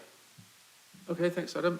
Speaker, so Mike, is Mike here or are we online? Mike. Oh, hello, Mike. Good afternoon. Do you want to come to the public speaker bit over there, like, in the back? There's a microphone with a little label on it. So on your left-hand side there. Yep. So if you press the button, it will light up, and you get 3 minutes to speak, and half a minute before the end bell goes, let you know coming to the end. All right. Thank you. Thank you for the opportunity to address you today on this application. I am Mike Fleming, and I am the architect who has prepared this proposal on behalf of the applicants, who I am representing today. Firstly, I would like to thank the planning officer both for their detailed report and their work to help shape this proposal to achieve a positive recommendation. The proposal is for the subdivision of the residential garden at number 5, with changes to the existing dwelling house and the separate construction of a dwelling on the vacant site at number 7. The scheme has been amended through the course of the application and also responds to a previous proposal to extend the existing house, but the extent of the proposed changes were not found to be acceptable. This application has therefore been developed from a fully informed position, recognising the potential that the site offers, whilst ensuring that the impacts of the proposals are appropriately addressed. The applicants are pleased that the planning officer has taken time to fully assess all issues pertinent to the development plan policies and relevant to the amenity of neighbouring properties. I believe, therefore, that this report accurately assesses the impact of this proposal in reaching a conclusion that it causes no harm. In fact, the proposal offers opportunities to achieve several benefits and deliver improvements to the current position. Firstly, it contributes towards an identified housing need in Cambridge. The officer has outlined that the proposal complies with Policy 52 of the local plan. Secondly, the proposal will improve privacy for both number 5 and number 9 and will deliver improved biodiversity, preserving vegetation where possible and with landscape gardens. At number 7, the design has been found by your officer to be of high quality and in keeping with its context. Future-proofed and with inclusive access, it is a sustainable design complying with policies on carbon reduction and energy and water consumption. Having lived adjacent to the building work to numbers 9 and 11 for 18 months, the applicants empathise with their neighbours' concerns regarding the disruption involved and are committed to respecting their amenity and implementing appropriate mitigation measures during the construction process. This type of neighbourly commitment has already been demonstrated when they permitted the builders to use scaffolding in their gardens for 3 months to speed up the build process at numbers 9 and 11. I would ask that you please endorse your officer's recommendations to approve the changes to the existing dwelling house at number 5 and the proposed sustainable new dwelling at number 7. Thank you. Thanks very much. Okay, debate, councillors. Just turn the microphone off. Will you, Mike, please, on? Because it might interfere with things. Just press the button again, it'll go off. Thanks. Councillor Porra? Yeah, I'm just a bit worried, as ever, we seem to have a 1 metre shared passageway between the two houses. I understand sometimes that's not a problem because the house has already been built, but we're literally building a new house. I do note that the cycle parking is at the front, so obviously it's not an issue for taking bikes through, but I'm not sure it's enough to reject it, but it's just really frustrating. Another 20 centimetres, you could get a cargo bike down there, you could get a wheelchair down there. And I think I'm correct in saying there isn't rear access to the left and right of either the old or the new proposed house, so if the officer could just confirm that. I'm not overly happy with the big protruding window on the existing dwelling, but I note there's already 2, so this sort of balances up to a certain extent. I think I'm right, and that will then overhang the metre-wide passageway as well, possibly. So again, I'd just really like some comments about that, because we're basically building a new house. That means that both those gardens are now only accessible via a 1 metre passageway, because I don't think there's rear access through the gardens. And I also, other question for the planning officer, can you just confirm you're happy with the tree protection conditions and that they will look after the TPO trees nearby? Thank you. Thanks, Councillor. Councillor Thornborough? I'm really disappointed that the cycle storage is just a timber shed at the front. It's part of the policy is that it's integrated in the design. This is a brand new building. It's not a small building. It's over 200 metres larger than the national space standard recommendations for this number of bedrooms. It's a substantial building. And I really feel that it should have, the cycle storage should have been incorporated as part of the brief. And that it's part of the streetscape design that needs to be considered. So I'm not sure that it's reason for refusal at this stage, but I think this is something that needs to be reiterated when initial schemes come forward to the planning officers. Thank you. Thank you, Councillor. Obviously, the architect is here, so hopefully he's listening to these comments from councillors, which are very useful, I think. Just to say, I don't know if you misspoke, but it's actually just over 100 metres larger than policy compliance. It's 231.1 square metres. The policy size is 130 square metres for an 8-bedroom. Anybody else? Okay. I'll just say, there are eight representations from 5 different people or houses, I think. That's why it's here today. The only thing in all of that I can see that I'd like to raise is the disturbance, any possible disturbance of an air source heat pump, which is a difficult subject in a way because we want to encourage sustainable energy supplies, but it is a factor. So perhaps if you could mention that, Adam, and where it is and so on the site. It's certainly a big house. It's good to see that it's down from 8.9 to 8.7 metres high, which is a big improvement. That sort of slight change does help things a lot, I think. And also the architect is to be commended, or the applicant to be commended, for showing the street scene, which we don't often see. And it's very useful to see the house in context. Obviously, as the architect will be aware, the most important thing about architecture and building is the context. So it's useful for us to have that in front of us. Any more councillors? No? Okay. Oh, yes, Councillor Dryden. Sorry, stream is in front. Yep. Point about the heat pumps, we've already gave permission for these sort of heat pumps already. I've been and actually listened to them, they're not that loud. Certainly getting quieter, yeah. Councillor Bennett. I was just wondering if we could make the size of the side path into an informative. Because, okay, some people don't mind about narrow paths, but I just think from a purely practical viewpoint, wouldn't it be nice if it was actually wide enough to get a water butt down into the back garden rather than having to take it through the house? Not everybody wants to have their bins at the front if it's a nice house. Again, it's quite hard to sort of take a bin down, a 1 metre narrow passageway. If you have children, quite often they will want to go straight to the back of the house. Might want to store tricycles there. Often if you do have a mobility scooter or a power chair, access through French doors at the back of the house may be easier than through the front, where there's more likely to be a step up. So I'd quite like to add the informative mentioning the 120 widths. I appreciate that 120 is for public footpaths and not for private footpaths, but the measurements are still valid. Just because you're on a private footpath rather than a public footpath doesn't mean to say that you can get a mobility scooter or a wheelchair down a narrower path. Right, yeah, thanks, Councillor. So before we come to that potential informative, let's let the officer reply to that point that Councillor Power raised, and then we'll go from there, I think. Yep. So, Adam, if you can reply to those points then, please. Thank you very much. Regarding the bicycle shed, officers considered that with it being detached, that satisfied the policy requirements.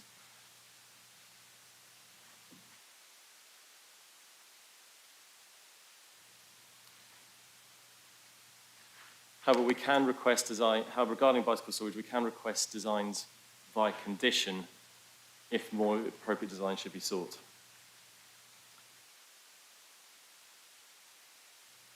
Regarding the passageway size, and regarding whether there's an overhang, there is no overhang in this proposal as I understand it, according to the design.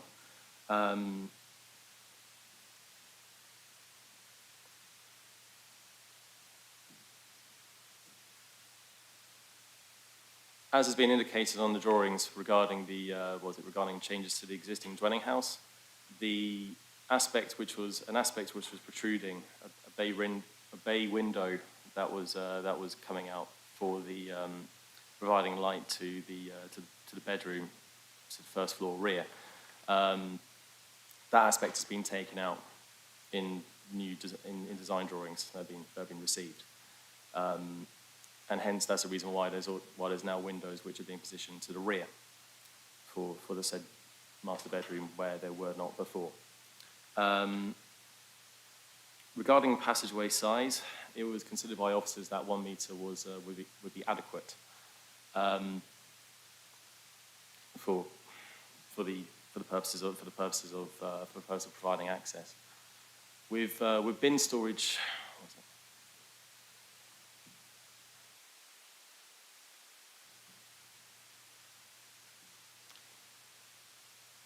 Regarding also going back to the cycle storage, it will be hidden by the hedgerow to the front, which has already been detailed in the elevation drawings, and it can be given a landscape condition. Regarding the air source heat pump, there's already a condition for measures for there to be carbon reduction, and as part of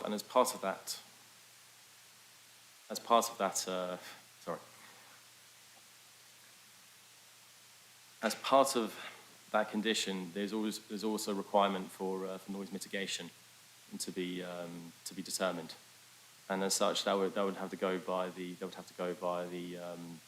be reviewed by environmental health officers and be determined to be to their satisfaction.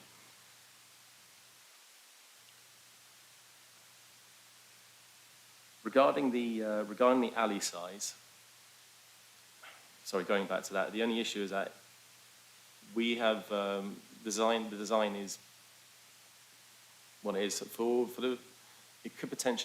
house could be potentially amended through section 73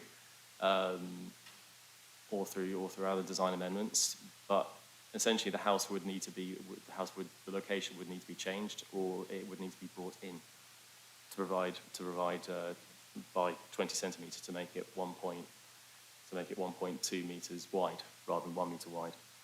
Pardon? Just saying that even that doesn't comply with LTN 120. Just let the officer complete his sort of comments, and then we'll go back.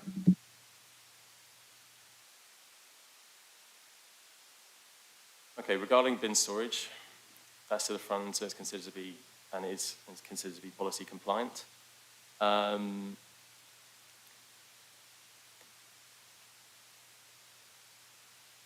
Regarding trees, it's been agreed with tree officer that for there to be conditioned to ensure that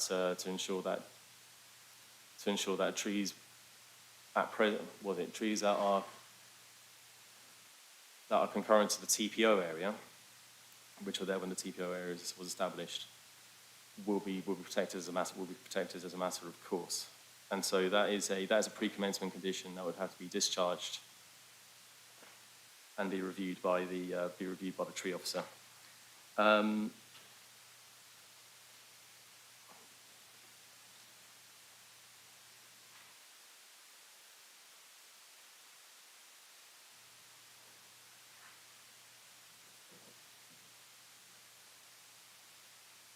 But regarding the side path and whether it could be informative, I'd like to ask the delivery manager if that is possible. Yeah, thank you very much. Okay, Toby. Thanks, Chair. So, thanks, Adam, for detailing those responses. So, as Adam said, on the air source heat pump, we've got condition 7 that details the mitigation on the noise. In terms of the width of the path to the rear shared access path, it's 1 metre wide. It doesn't contravene any of our policies or building regs. LTN 120 is not applicable. This is a private path and it should be absolutely fine for most forms of access in and out of there, including dragging bins as necessary. The point on the cycle parking that Councillor Thornborough has made, absolutely noted, ideally or preferably, as our cycle parking design guidance says, preferably it is integrated into the footprint, but it's not an absolute requirement of our policy, and therefore you have before you a bespoke cycle shelter with a green roof to accommodate the cycle parking. Thank you. Right, thanks for that, Toby. So what we've got in front of us, councillors, is policy compliance. Any questions on that, or should we go to the vote? I think we're done on that then. Thanks very much. So, Toby, the recommendation, please. Thanks, Chair. So the recommendation is on page 140. That is to approve, subject to the planning conditions as set out, with minor amendments to the conditions as drafted, delegated to officers. Right, thanks, Toby. So the recommendation is one of approval. All those in favour of that recommendation? That's unanimous, Chair. Okay, the item is approved. Thank you very much. Thanks to the Speaker and to councillors, officers. Councillors, can you, if you guys make us turn this off now then, please, Chris? Thanks very much.